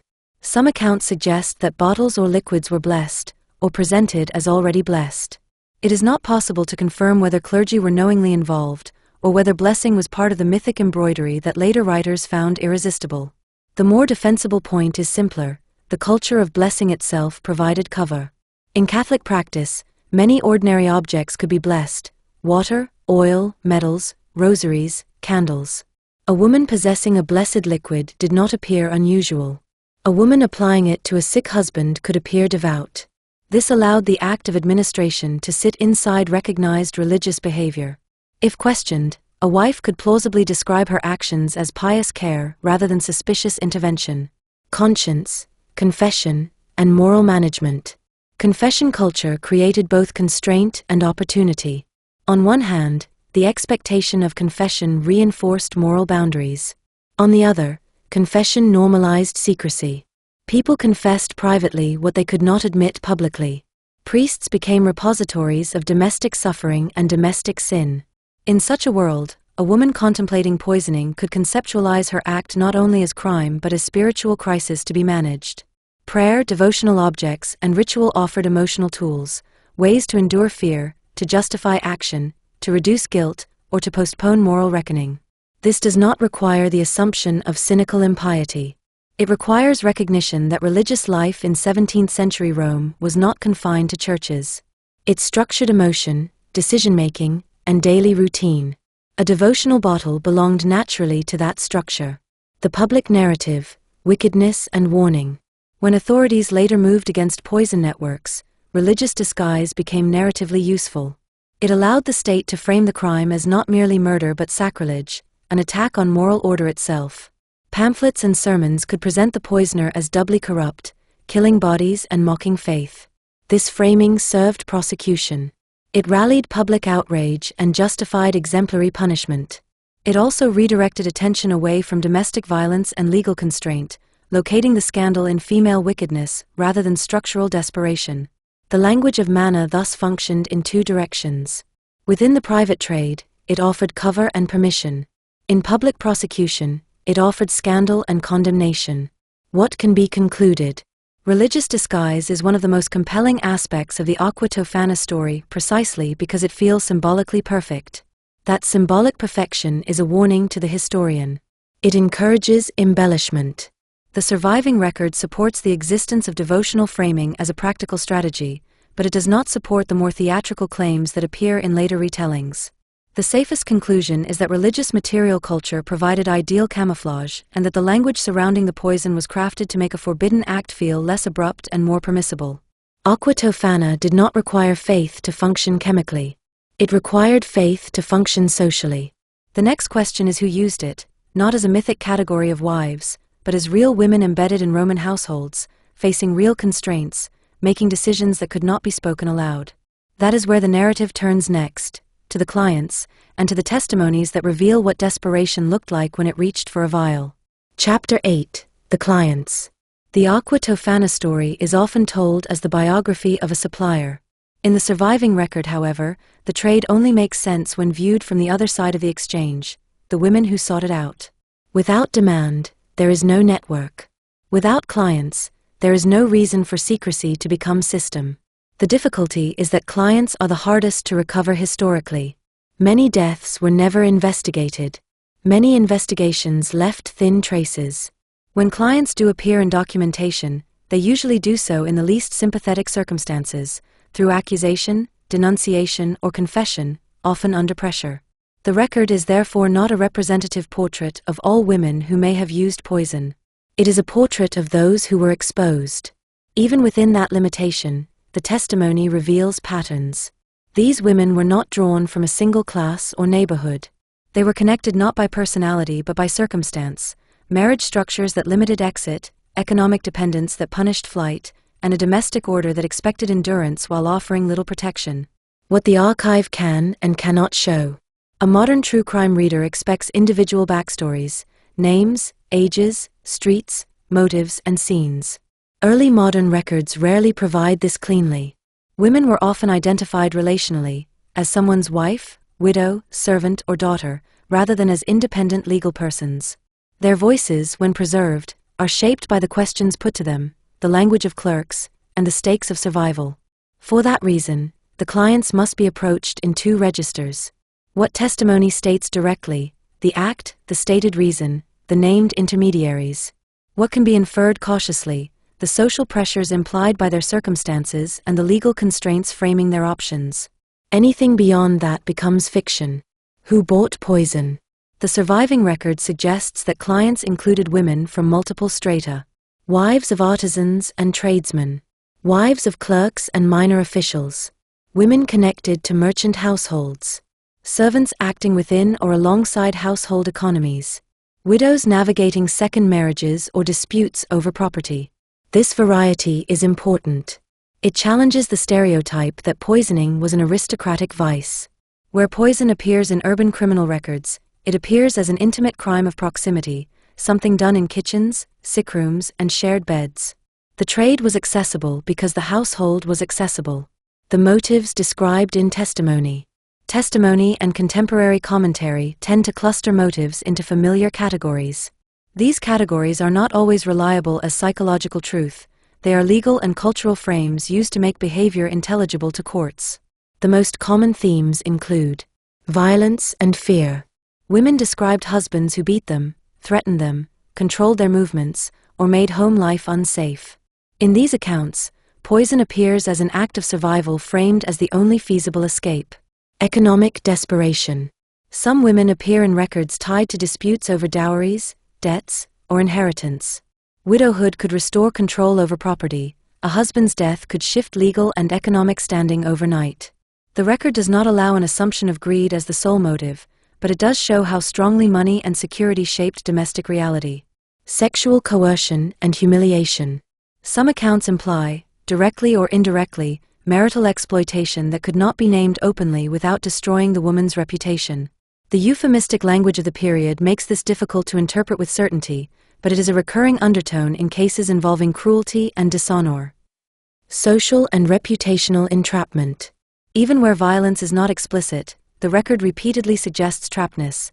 Marriages formed quickly, family support absent or unwilling, return to natal family impossible without scandal. Poison appears in these accounts as a discreet solution that preserved outward honor. Affairs and secondary relationships. Pamphlets and sermons emphasized adultery as the primary motive for wives who poisoned husbands. Trials sometimes reflect this emphasis. Yet this framing also served moral messaging. It turned structural desperation into sexual vice. Where affairs do appear in testimony, they must be reported as the record reports them, without treating them as the default explanation. The most historically responsible conclusion is simple. Clients were women seeking outcomes they could not legally obtain. The transaction as a threshold. Seeking poison required crossing multiple thresholds: moral, social, and practical. A woman had to decide that the risk of action was less than the risk of endurance. She had to trust intermediaries. She had to accept the possibility of betrayal. She had to contemplate living with the secret. Testimony suggests that suppliers understood this threshold and used language designed to lower it. Rather than selling murder, they sold help. Rather than promising violence, they promised peace. Rather than framing the act as defiance, they framed it as remedy. This framing did not erase responsibility. It explains how an act condemned by law could become thinkable within the private logic of survival. Domestic performance and plausibility. Clients were not merely purchasers, they were operators. The method described in proceedings required clients to administer substances gradually and to maintain normal household behavior while illness unfolded. This demanded emotional control and social performance. A wife caring for a sick husband was expected to be present, attentive, pious, and patient. These expectations provided cover. They also demanded consistency. A woman who behaved erratically, who appeared too calm, or who avoided the sick room could arouse suspicion. The performance of care was therefore not incidental. It was integral to the method. This is one reason the trade appears repeatedly as gendered. Women already occupied the role required for concealment. Servants as witnesses and risks. Roman households were rarely private in the modern sense. Servants, apprentices, and lodgers moved through kitchens and chambers. They observed illness. They heard arguments. They carried messages. Their testimony could protect a household or destroy it. This made servants a central vulnerability. Many investigations began not with magistrates' insight but with domestic speech, a servant's fear, a neighbor's rumor, a confession repeated to the wrong person. The same domestic intimacy that enabled poisoning also created its greatest threat. For clients, this meant constant risk management, controlling information, managing behavior, and navigating the loyalties of those who lived under their roof. Victims and the limits of sympathy. Historical true crime requires resisting simple moral binaries. Some husbands described in testimony were violent and threatening. Others appear primarily as economically burdensome, emotionally cruel, or socially obstructive. Some may have been neither monstrous nor saintly. The archive cannot reliably tell the full truth of a marriage. What can be said is that early modern marriage law granted husbands authority that could be exercised harshly with limited consequence. Even a normal marriage could contain coercion by modern standards. Within that baseline, the women who resorted to poison were not necessarily reacting to exceptional cruelty. They were reacting to a system that normalized female vulnerability. This context does not excuse murder. It explains why the method found a market. How courts interpreted clients. When clients were prosecuted or questioned, the legal system tended to interpret their actions through moral categories rather than structural ones. Women were portrayed as greedy, lustful, easily led, inherently deceitful, corrupted by bad company. These portrayals were not merely descriptive, they were functional. They provided a narrative that preserved social order by making the crime an individual failure rather than a systemic product. Clients who framed their actions as survival risked being dismissed as manipulative. Clients who admitted motive risked being condemned for it. Silence was dangerous. Speech was also dangerous. The record preserves this bind. The market logic. Even under the harsh light of prosecution, the underlying market logic remains visible. The trade offered discretion, plausibility, a method aligned with domestic routine, an outcome that law did not provide. For the supplier, clients were revenue and risk. For the client, the supplier was both solution and potential executioner, because denunciation could destroy her. The relationship was therefore governed by mutual vulnerability. This mutual vulnerability explains both the trade's endurance and its eventual collapse. It could function only while secrecy held. It collapsed when fear spread faster than trust. What the clients reveal. The clients of Aqua Tofana reveal the most uncomfortable truth in this story, that domestic life could contain conditions in which murder appeared, to some women, as the least impossible option. Aqua Tofana did not create those conditions. It exploited them. It offered a method that translated private suffering into private action and allowed that action to masquerade as illness, fate, and divine timing. The next question is how this private market became visible to the state, what exactly triggered attention, which mistakes exposed it, and how investigators connected deaths that were designed to look unconnected. That is where the story turns next, to investigation, denunciation, and the slow work of making secrecy legible in court. Chapter 9. The Investigation. Poisoning was easy to fear and difficult to prove. In 17th century Rome, death rarely required explanation beyond illness, age, or God's will, and medicine offered few tools for distinguishing natural decline from deliberate harm. For most households, suspicion remained private, felt, discussed, and absorbed without ever becoming a legal matter. Investigations began only when something changed, when death accumulated into pattern, when speech escaped the household, or when an authority decided that silence was no longer the safer option. The Roman poison prosecutions did not start with forensic discovery. They started with information, fragmented, contested, and often delivered through fear. How poison became legible. Early modern justice relied less on physical evidence than on human testimony. Courts built cases from what people said they saw, heard, suspected, or confessed. In poisoning matters, this dependence was intensified. A sudden stabbing produced witnesses, wounds, and weapons. A gradual illness produced none of these. The body by itself usually told the court very little. What made poisoning legible was therefore not the corpse but the social field around it. The servant who noticed a bottle appear and disappear. The neighbor who heard quarrels, then saw mourning. The relative who believed a death was convenient. The confessor who heard a conscience begin to fracture. The intermediary who feared being named first. The investigation that followed depended on connecting these fragments into a narrative that could be prosecuted. Rumor as an early warning system. Rome was a city of voices. News traveled along predictable routes: markets, wells, church doors, shared stairwells, servants' errands. Rumor functioned as both entertainment and protection. It warned people where danger might be, who could be trusted, which households were unhappy, which women were bold, which men were difficult, which healers were too clever. In a culture where formal complaint carried risk, particularly for women and servants, rumor often served as a substitute for legal action. It allowed suspicion to circulate without requiring proof. For authorities, rumor was ambiguous. It could be dismissed as malice. It could also be treated as intelligence. When the same rumor surfaced repeatedly, or attached itself to multiple households, it became harder to ignore. This is typically the first stage of a poisoning investigation, not a case, but a climate. Denunciation and the trigger point. Most large investigations begin with a trigger, a denunciation that authorities cannot, or choose not to, ignore. Denunciations could come from several directions. Servants, fearing implication or seeking protection.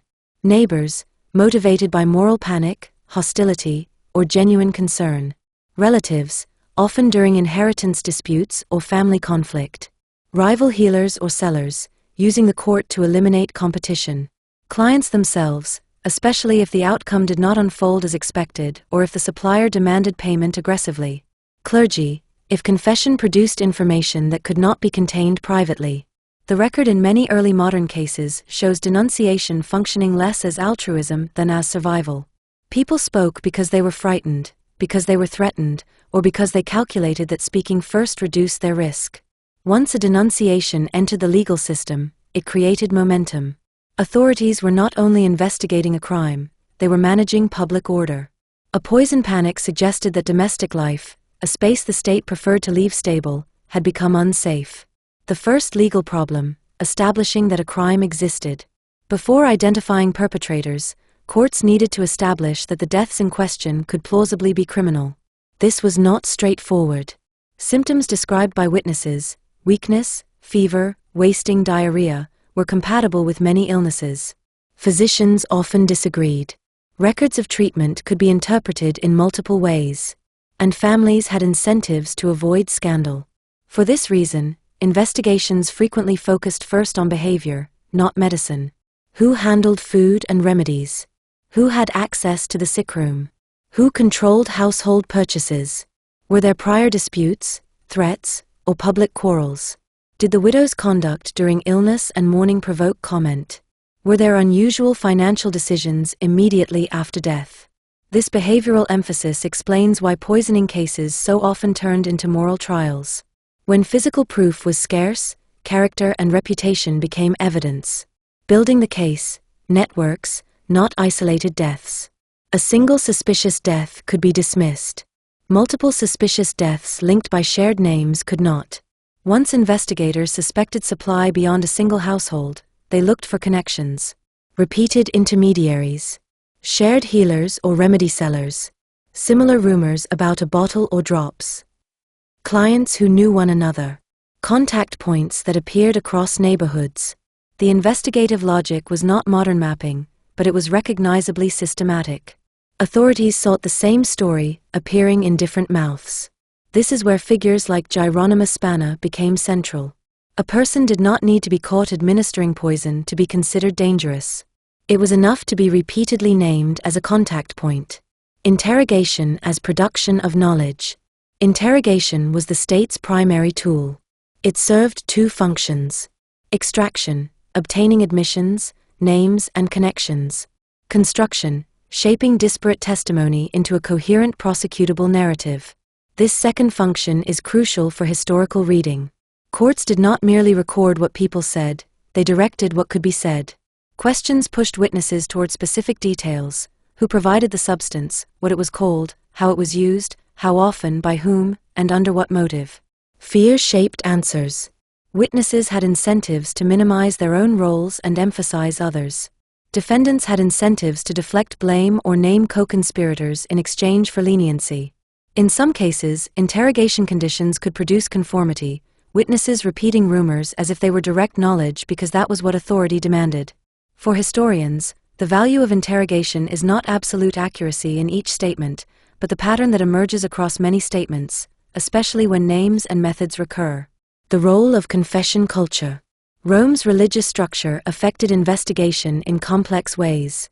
Confession normalized the disclosure of private acts and created a moral vocabulary for guilt. It also produced a population trained to treat secrets as burdens that could be relieved through speech. This could aid prosecutors indirectly. A person who believed herself spiritually endangered might become more willing to speak. A frightened intermediary might seek moral protection by telling a priest. A client might confess in vague terms and be urged, explicitly or implicitly, toward disclosure. At the same time, confession could also contain information. Priests were often positioned to discourage scandal and prioritize reconciliation. What reached the court was therefore selective, the point at which private moral management failed. Why investigations escalated quickly. Poison investigations often widened rapidly once they began. This was not because authorities suddenly acquired better evidence, but because the method of investigation, naming names, produced expansion. Each interrogation generated new suspects. Each new suspect generated new interrogations. Networks that had relied on compartmentalization became vulnerable once any participant spoke. Fear accelerated the process. Those questioned understood that silence might lead to worse outcomes than cooperation. This dynamic explains why prosecutions could appear sudden in hindsight. In reality, they were often the result of simmering suspicion that turned rapidly into action once the court committed to pursuing the matter. The political use of the investigation. In Rome, criminal justice was never only about individual wrongdoing. It was also about governance. A public fear, especially one involving domestic murder, women's secrecy, and religious disguise, threatened the legitimacy of social order. An investigation therefore served multiple aims. To stop further deaths. To reassure the public that authority could see what had been hidden. To define the crime in morally legible terms. To demonstrate control through exemplary punishment. This helps explain why poison cases were often framed as moral contagion. If the crime could be described as a plague of wickedness, the state could cast itself as healer. The turning of private knowledge into public evidence. The most significant transformation in Chapter 9 is this: private knowledge becomes public evidence. Domestic violence that had been tolerated as private order becomes relevant as motive. Household routines become suspect. Women's care becomes potentially criminal. Devotional objects become evidence of deception. Servants, often powerless, become key witnesses. This transformation was destabilizing. It threatened to reveal not only individual crimes but the fragility of domestic trust. For that reason, the court's narrative had to be both persuasive and containing. It had to identify culprits and also insist that the threat had been bounded. By the time the investigation reached full momentum, it was no longer searching for a single death. It was searching for a structure that could be named, broken, and displayed as defeated. That search leads directly to the next stage: arrests, prosecutions, and the courtroom work of turning testimony into verdict. The state could not punish rumor. It could only punish people. And to punish them, it needed a story strong enough to hang. Chapter 10: Trial and Execution. By the time the Roman poison cases reached trial, the proceedings were no longer only about whether specific deaths were criminal. They were about whether the state could reassert control over a form of violence designed to hide inside ordinary life. Poisoning threatened more than bodies. It threatened the credibility of domestic order, medical authority, and religious reassurance. The courtroom became the place where that threat was converted into a narrative the public could recognize and fear. The prosecutions associated with 1659 have been repeated so often in later accounts that they sometimes appear tidy: a network uncovered, culprits identified, justice served. The record suggests something more unstable. Trials relied heavily on testimony produced under pressure, on confession as the ideal form of proof, and on the public performance of punishment as a means of closure. What the court produced was not only judgment. It produced a warning. What a poison trial needed. A poisoning case rarely arrived with the kind of evidence that courts preferred. There was no weapon, no wound, no blood in the street. Symptoms could be explained as illness. Death could be recorded as misfortune. To convict, the court needed something else. The legal system therefore leaned on three forms of proof. Confession, considered the strongest evidence, particularly when other proof was ambiguous. Witness testimony, servants, neighbors, intermediaries, relatives, and sometimes physicians. Circumstantial pattern, repeated contacts, repeated deaths, repeated rumors tied to the same names. In a network case, the objective expanded. Prosecutors sought not only to prove individual guilt but to establish that a system existed. This required linkages, names repeated across separate testimonies, actions framed as coordinated rather than coincidental. The trial was, in effect, a process of turning private speech into public certainty. The court as stage and filter. Roman courts operated within overlapping jurisdictions and moral frameworks. Poisoning could be framed as a civic crime, a spiritual offense, or both. The language of proceedings reflected this duality. Defendants were not merely accused of killing, they were accused of corruption, deception, and sacrilege, especially when devotional disguise was alleged. This moral framing served practical purpose. It simplified complexity. It turned a difficult evidentiary problem into a clear narrative of wickedness. It also assisted the state by locating the scandal in particular individuals, rather than in the social conditions that produced the demand. The courtroom therefore functioned as both stage and filter. It displayed the crime while shaping how it would be understood. Confession and its compromises. Confession was the ideal evidence, but it was not neutral evidence. Many confessions in early modern criminal proceedings were elicited under conditions of extreme fear. Defendants faced imprisonment, the threat of torture, and the certainty that conviction could lead to execution. Under such conditions, statements could be strategic, incomplete, or distorted. A defendant might confess to reduce punishment. She might confess to align with what interrogators already believed. She might name others to demonstrate cooperation. She might deny and still be convicted if the court considered the network proven through other testimony. For historians, the value of confession lies not in treating it as transparent truth, but in comparing it across the record, where multiple accounts converge, where they diverge, where language repeats in ways that suggest coaching or expectation. The Roman poison trials, as later reported, demonstrate exactly this tension. They preserve detail while demanding skepticism. The use of character as evidence. When physical proof was scarce, courts treated character as a form of evidence. Defendants were evaluated not only on alleged acts but on reputation, whether they were considered honest, disorderly, superstitious, too familiar with remedies, too influential among women. This approach was particularly damaging to women. Female work in healing, midwifery, and household medicine was essential to daily life, yet easily framed as suspicious when connected to death. A woman who moved between households could be described as helpful or as predatory. A woman with knowledge could be described as skilled or as corrupting. Court language often reveals this gendered suspicion. Women accused of poisoning were frequently depicted as emotionally unstable and cunning at once, ignorant and calculating at once, contradictions that reflect anxiety more than logic. Such portrayals made conviction easier. They also made the crime morally legible, not the product of ordinary domestic life, but the intrusion of female wickedness into it. Constructing the ring. Prosecutors faced a structural problem. Even if individual deaths could not be proven beyond doubt, the existence of a network could still be argued. The court could claim that the danger lay not only in what had been done, but in what could continue to be done if the suppliers were not removed.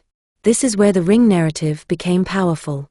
It allowed the court to connect separate deaths into a single threat, present defendants as participants in a collective crime, justify exemplary punishment as a means of containment.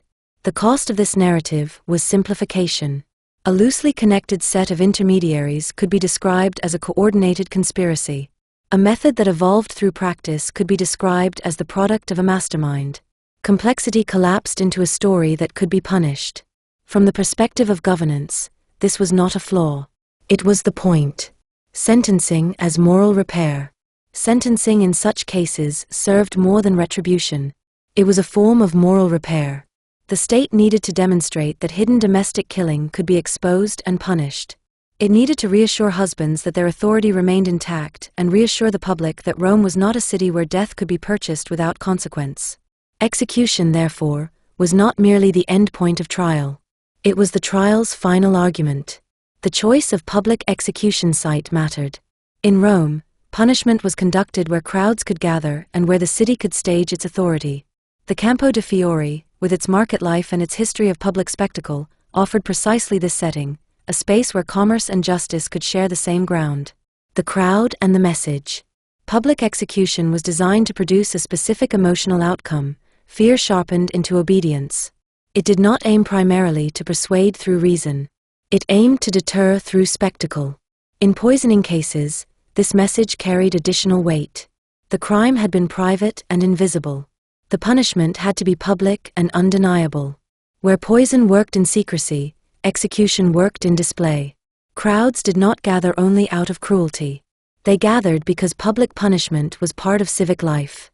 It offered confirmation that authorities were acting, that danger was contained, that rumors had been resolved into certainty. For many women watching, the message was double. It warned against crime, but it also warned against stepping outside prescribed roles. The condemned were not only murderers. They were women who had transgressed domestic boundaries in the most final way possible.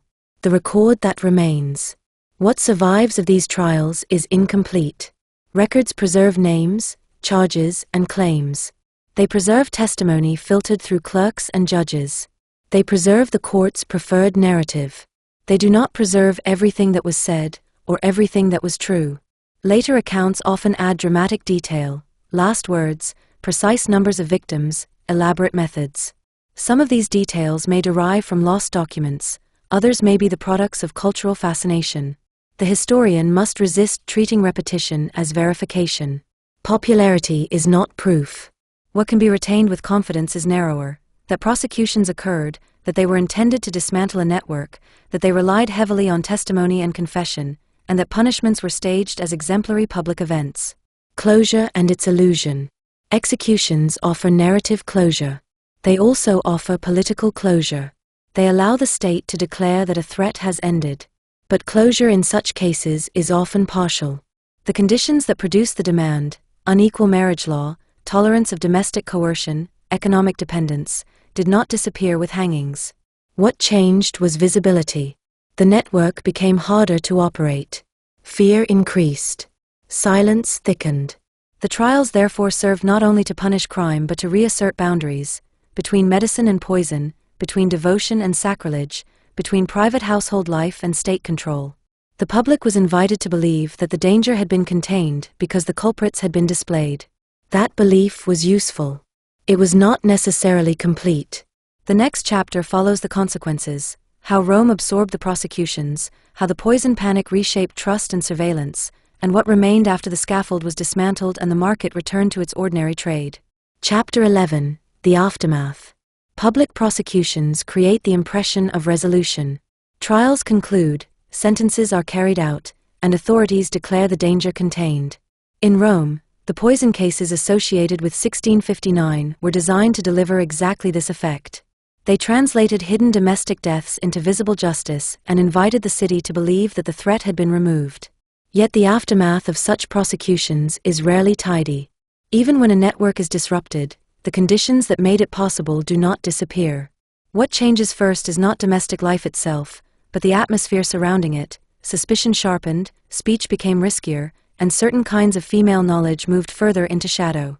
The state could execute individuals. It could not execute demand.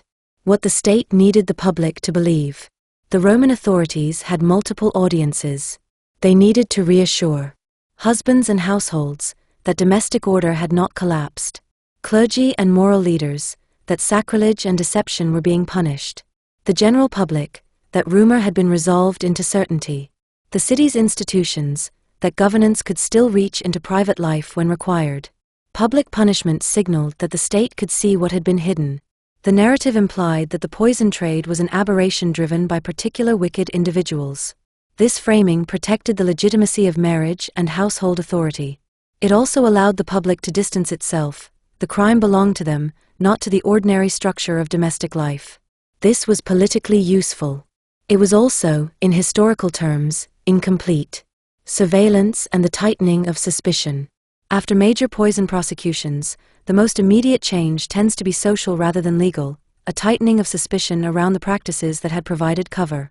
In Rome, those practices included women's remedy-making and informal healing, the circulation of bottles and liquids in domestic settings, the authority of midwives and female intermediaries, the movement between convents and households, servants' access to kitchens, sick rooms, and private conversation.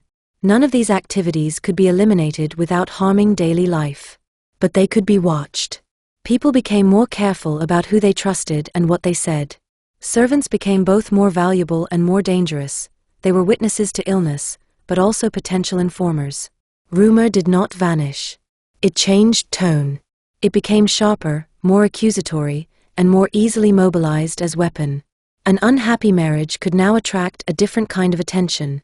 A widow could be read not only as unfortunate but as suspicious. This climate did not require new law to be effective. It relied on fear, regulation, and the limits of control. Authorities could attempt to regulate apothecaries and remedy sellers, but their control was partial. Apothecaries were legitimate professionals. They served the city's medical needs. Their shops contained substances that could be harmful, but those substances also had lawful uses.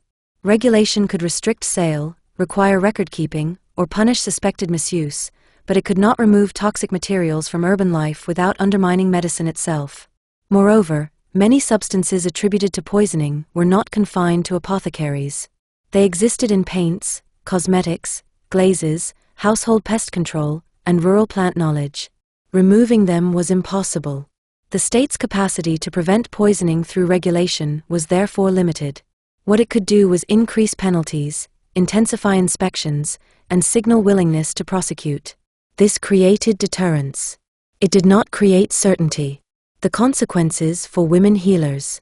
One of the most enduring effects of poison panics is the pressure placed on women whose work already sat at the boundary of legitimacy. Midwives, herbalists, and informal healers had long operated under fluctuating suspicion. After a high-profile poisoning scandal, that suspicion often deepened. Women who sold remedies could be reinterpreted as potential poisoners. Their knowledge became less neutral. Their movement between households became more troubling.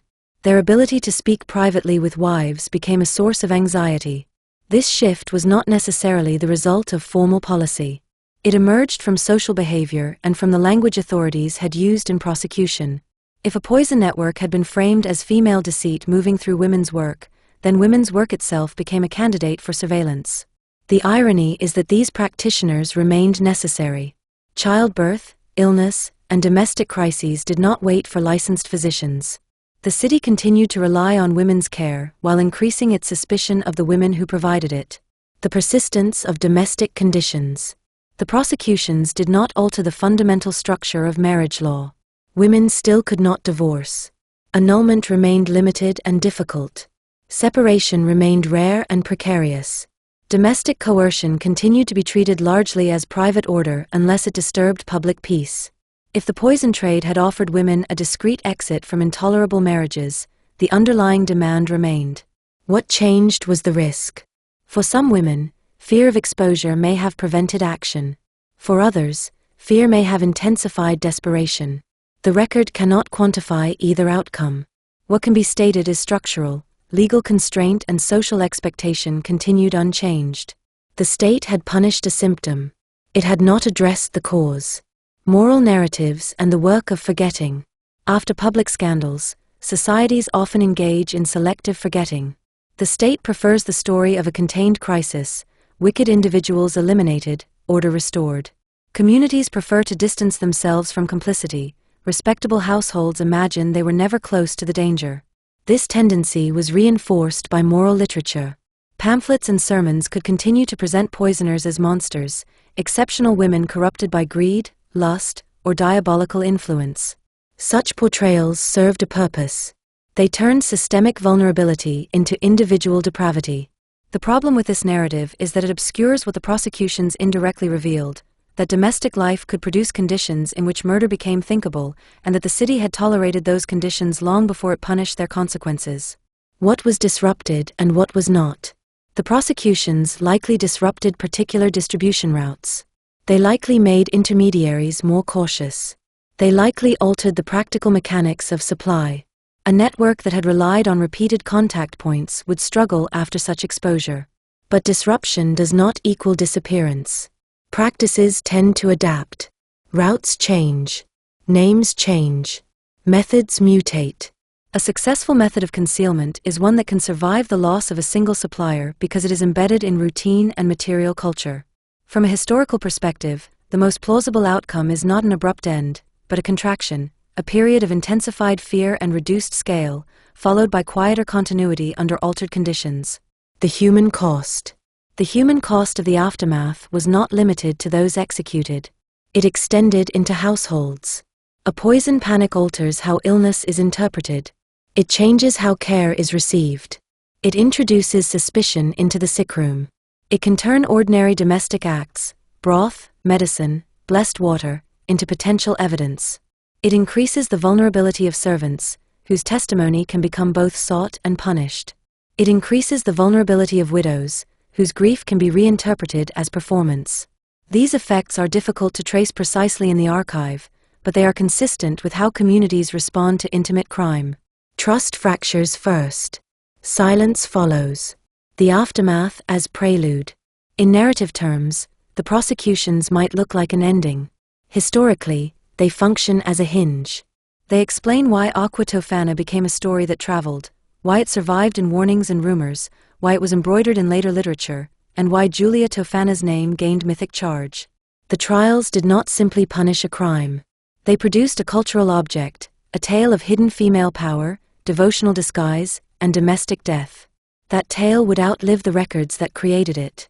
The next stage is therefore not only historical but historiographical, how Aqua Tofana moved from court proceedings into legend, how numbers of victims inflated, how the poison became a symbol, and what the difference is between the crime that was prosecuted and the myth that followed. That is where the book turns next, to myth and reality, and to the long shadow cast by a vial that could be imagined even when it could no longer be reliably found. Chapter 12, Myth and Reality. By the time Aqua Tofana entered popular memory, it had already begun to detach from the circumstances that produced it. What had started as a prosecutorial effort to contain a specific practice became, over time, a story with its own internal logic, one that no longer required evidence to persist. Giulia Tofana's name survived not because it was well documented, but because it proved useful. It offered a focal point for fears about women, secrecy, and invisible violence.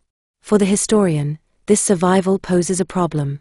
The further a story travels from the courtroom, the less it resembles the record that first generated it. How the legend took shape.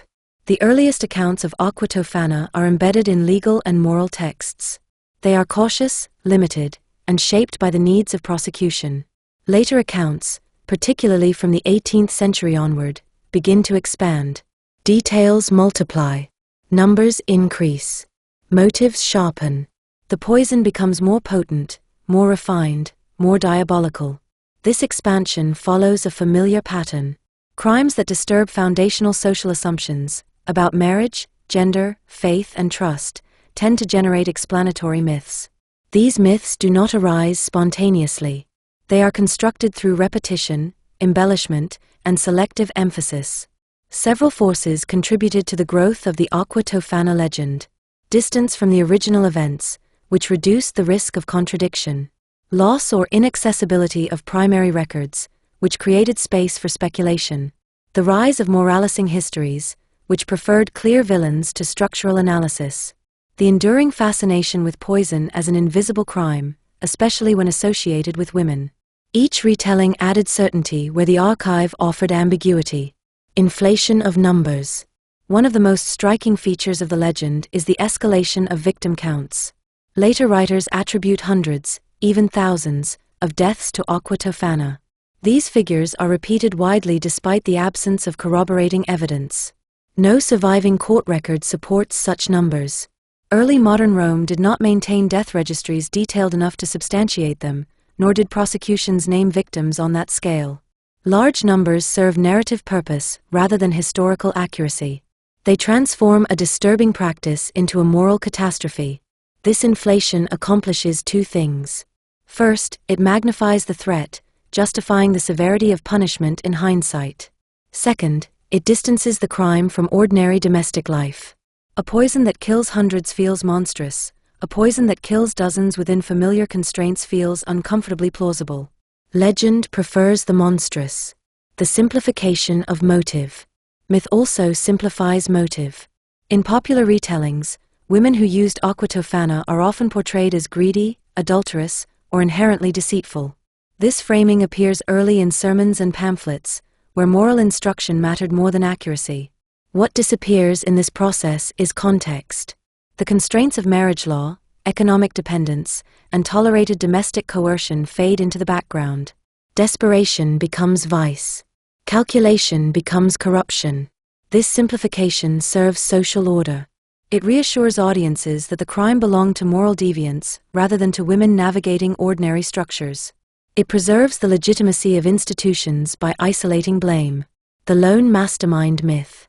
Another durable element of the legend is the figure of the mastermind, a singular, almost supernatural poisoner who invents, perfects, and controls the trade. Giulia Tofana is frequently cast in this role. The record does not support this image. What it supports is a network of intermediaries operating within shared practices. The mastermind narrative satisfies a desire for clarity. It allows audiences to believe that removing one person could eliminate a threat. In reality, practices embedded in domestic routine do not depend on individual genius. They depend on shared knowledge and repeated behavior. The elevation of Giulia Tofana to mastermind status obscures the collective nature of the crime and simplifies its social roots. Chemistry as fantasy. Later fascination with Aqua Tofana's recipe reflects a shift in epistemology. As toxicology developed into a scientific discipline, writers sought chemical explanations for historical crimes. They projected modern precision backward, imagining carefully calibrated formulas and laboratory-like conditions. This projection misrepresents early modern practice. Poisoning in the 17th century relied on adaptability, not standardization. The absence of a recipe is not a historical failure, it is a clue to how the method functioned. Chemical fantasy replaces social reality. It allows readers to focus on ingredients rather than on systems. Gender, fear, and moral anxiety. The legend of Aqua Tofana cannot be separated from gendered fear. Women's domestic authority, their control over food, medicine, and care, had always generated unease in male-dominated institutions. Poison transformed that unease into panic.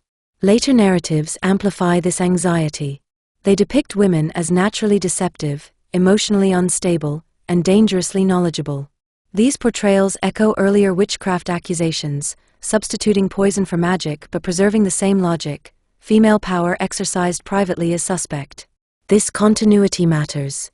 It situates Aqua Tofana within a broader cultural pattern of responding to women's informal authority by mythologizing and condemning it. What the record actually shows. When the legend is stripped away, what remains is narrower but more unsettling. The record shows a method of poisoning designed to resemble illness. Reliance on substances already present in domestic and medical life. Informal networks of women sharing knowledge and assistance. A legal system poorly equipped to address gradual, private violence.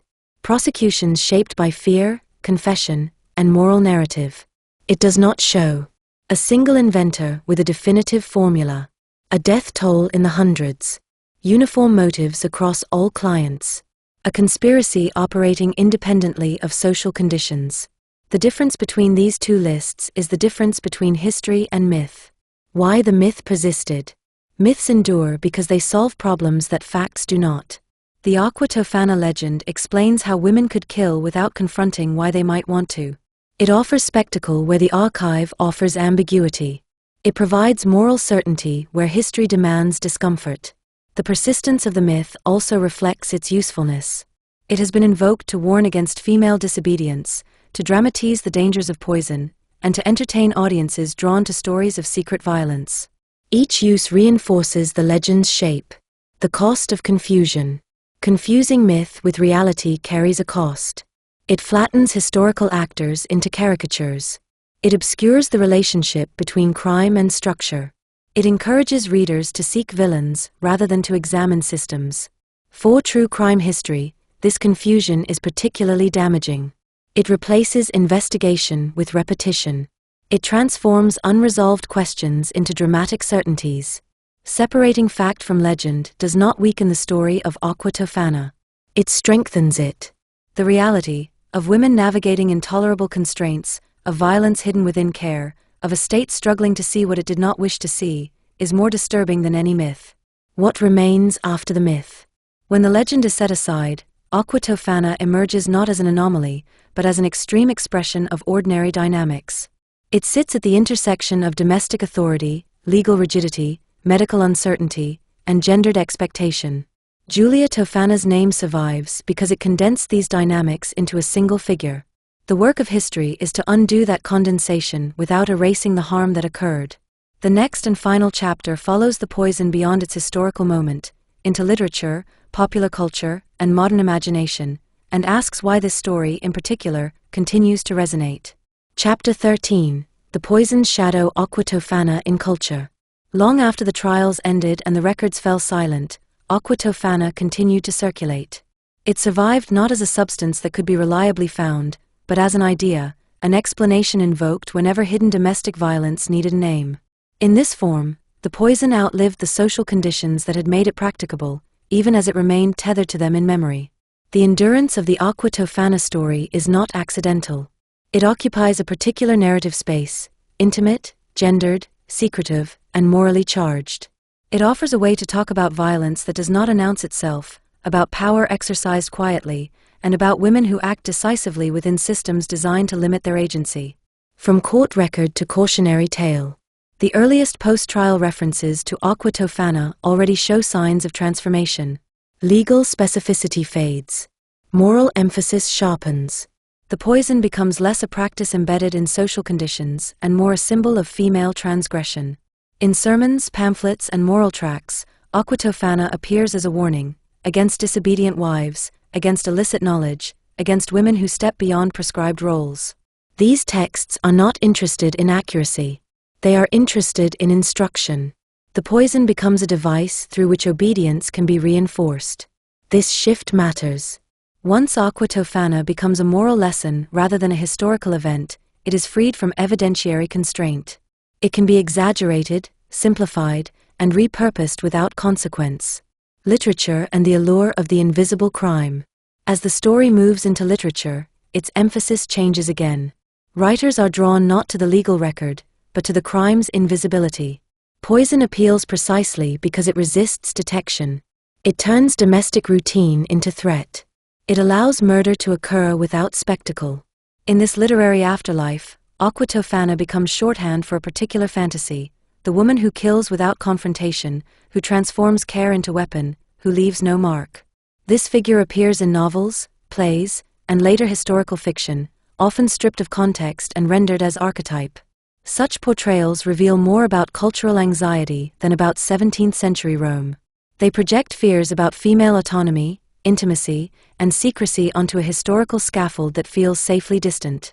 Popular history and the seduction of numbers. Modern popular history has amplified the legend further. Lists, podcasts, documentaries, and sensational histories repeat inflated victim counts and precise-sounding recipes, often without citation. Aqua Tofana is presented as an early example of serial killing, a proto-industrial poison enterprise. This framing satisfies contemporary genre expectations. True crime, as a modern category, prefers scale, method, and identifiable perpetrators. It struggles with ambiguity, structural causation, and incomplete archives. The result is a version of Aqua Tofana that feels legible to modern audiences, but is increasingly detached from historical reality. The poison becomes a spectacle rather than a symptom. Gendered memory and selective horror. One reason the story persists is that it allows societies to express horror at women's violence without interrogating male violence embedded in law and custom. The idea of wives killing husbands quietly provokes disproportionate fascination because it inverts expected power dynamics. Yet the historical record makes clear that domestic violence by husbands was common, tolerated, and often invisible to courts. That violence rarely generated enduring legends. Aqua Tofana did. This imbalance reveals how memory works. Violence that conforms to social expectation fades into background noise. Violence that disrupts expectation becomes story. The poison as metaphor. Over time, Aqua Tofana ceased to function primarily as a historical referent and became a metaphor. It stands in for any hidden gradual harm that operates under the guise of care. It is invoked in discussions of toxic relationships, insidious corruption, and slow institutional decay. Metaphors do not require factual precision. They require resonance. Aqua Tofana resonates because it names a fear that remains recognizable, that danger can be intimate, trusted, and difficult to prove. This metaphorical use keeps the story alive even as it distances it further from its origins. What is lost in the shadow? The persistence of Aqua Tofana in cultural memory comes at a cost. Each retelling that prioritizes spectacle over structure erases the women whose lives were shaped by legal rigidity, economic dependence, and tolerated domestic coercion. It turns survival strategies into sensational villainy. It also obscures the role of institutions. The law's inability, or unwillingness, to address domestic harm directly is replaced by a narrative of exceptional wickedness. The system disappears. The individual remains. For historians, this is the most dangerous distortion. It invites moral clarity where the past offers none. Why the story still matters. Aqua Tofana matters not because it was unique, but because it exposes a recurring pattern. When social systems deny legitimate exits, illegitimate ones emerge. When violence is normalized in one direction, it will eventually be mirrored in another. The poison's historical shadow reminds us that crimes do not arise in isolation. They are shaped by law, belief, economy, and expectation. Removing the crime without addressing the structure ensures repetition in altered form. This is not an argument for sympathy with murder. It is an argument for historical honesty. Closing the record. The archive will not yield much more. No lost recipe will appear. No definitive victim count will be established. No single narrative will reconcile every contradiction. This is not a failure of history. It is its condition. What can be done is to read the record with care, resist the seductions of myth, and allow complexity to remain intact. Aqua Tofana was not a legend born whole. It was a practice shaped by circumstance, transformed by prosecution, and inflated by memory.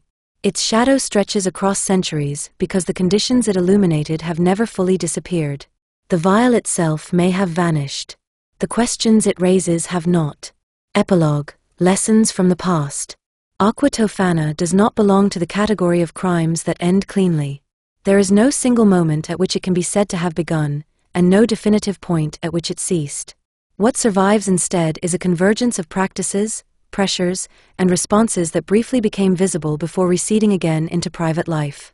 This book has resisted the temptation to treat that convergence as an anomaly. It was not an eruption of inexplicable wickedness, nor the product of a singular criminal mind. It was the outcome of ordinary structures operating under strain. The poison did not create desperation. It answered it. What the record reveals, and what it withholds. The historical record surrounding Aqua Tofana is incomplete by nature. It survives because the state intervened, not because the crime was common enough to be routinely documented. Most domestic deaths left no trace beyond burial registers and household memory. Most suffering never reached a courtroom. What emerges, therefore, is not a comprehensive account of poisoning in early modern Italy, but a case study in visibility, how a form of violence that relied on silence, plausibility, and routine could persist until it accumulated into something the state could no longer ignore. The record tells us more about how authorities responded than about how many acts occurred. It shows how rumor became evidence, how confession became proof, and how punishment became reassurance. It does not tell us how many women endured violence without recourse, how many contemplated poison and did not act, or how many deaths passed unremarked. Absence here is itself evidence. Law, order, and the limits of justice. At every stage of this story, the law appears as both presence and failure. Marriage law demanded permanence without guaranteeing safety. Courts condemned poisoning as a grave crime while tolerating domestic coercion that made such crime conceivable. When intervention finally came, it focused on punishment rather than prevention. This is not an argument that the state should have tolerated murder.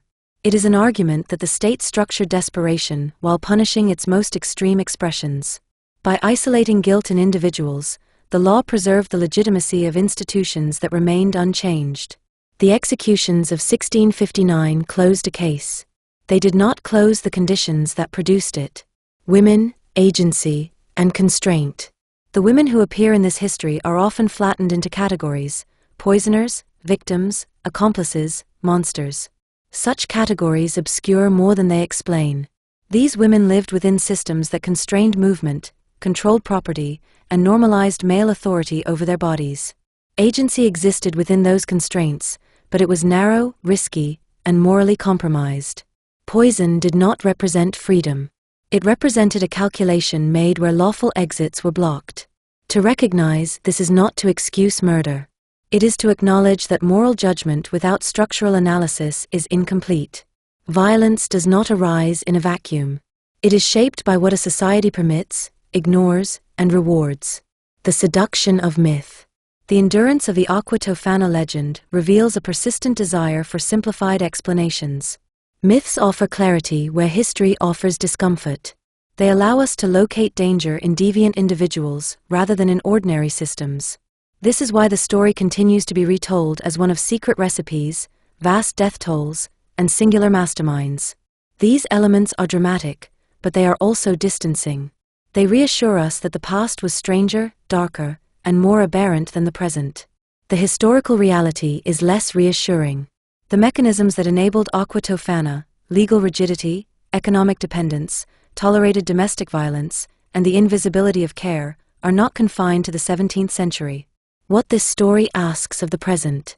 True crime history is often consumed for shock or fascination. Its deeper value lies elsewhere, in its capacity to expose how harm is distributed and concealed. Aqua Tofana asks uncomfortable questions. What forms of suffering are treated as private rather than public? Which kinds of violence are normalized until they provoke extreme response? How often does the law punish outcomes while leaving causes intact? These questions do not belong only to the past. They recur wherever authority prioritizes order over safety, reputation over relief, and containment over reform. Closing the ledger. No final accounting is possible.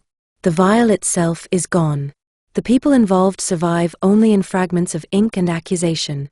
What remains is a pattern, briefly illuminated.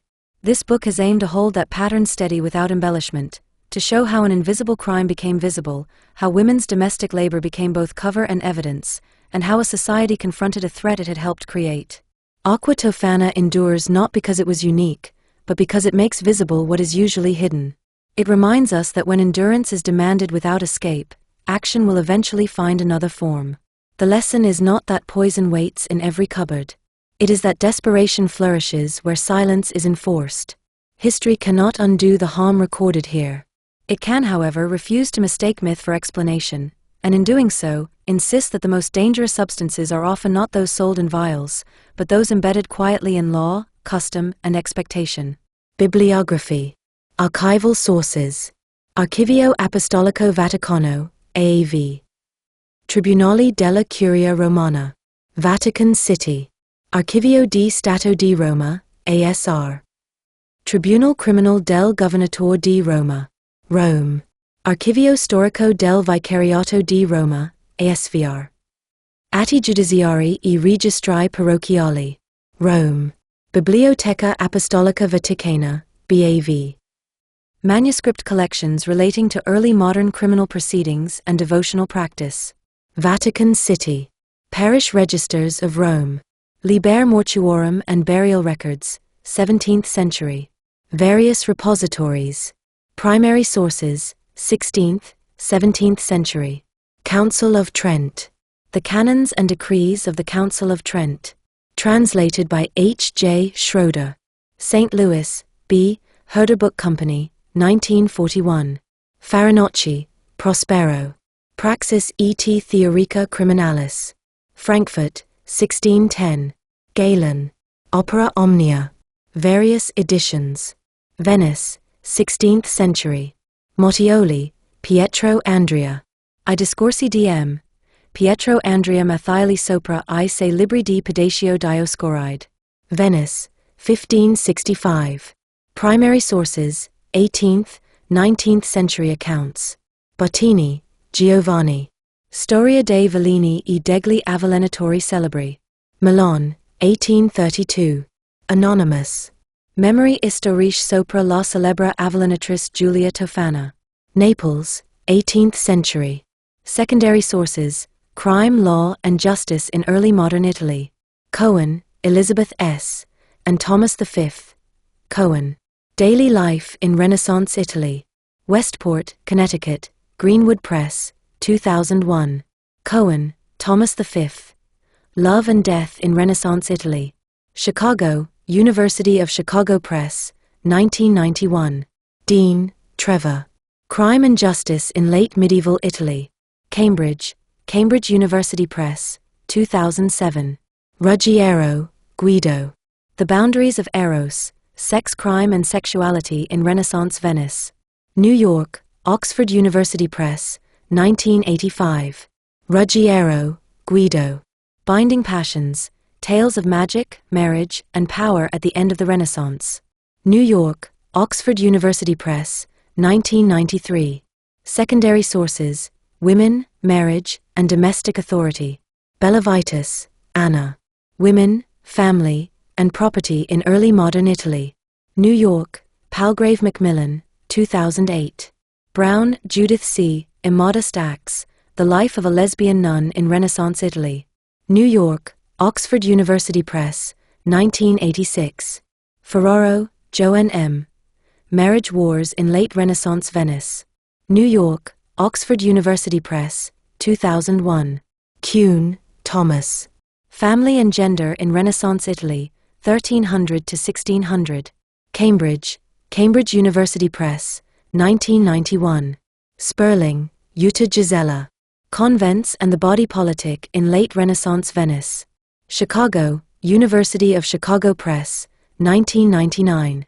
Secondary sources, Religion, Confession, and Material Culture. Ginsberg, Carlo. The Cheese and the Worms, The Cosmos of a 16th Century Miller.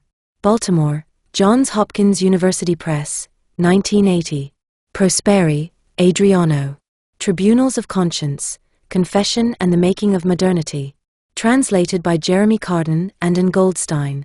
Chicago, University of Chicago Press, 1996. Secondary sources, Medicine, Poison, and the Body. Cerasi, Nancy G. Medieval and Early Renaissance Medicine, An Introduction to Knowledge and Practice. Chicago, University of Chicago Press, 1990. Ware, Andrew. Knowledge and Practice in English Medicine, 1550 to 1680. Cambridge, Cambridge University Press, 2000. Reference works. Dizionario Biografico degli Italiani. Rome, Istituto dell'Enciclopedia Italiana, 1960. Encyclopedia Italiana di Scienze, Lettere ed Arti. Rome, Istituto dell'Enciclopedia Italiana, Treccani.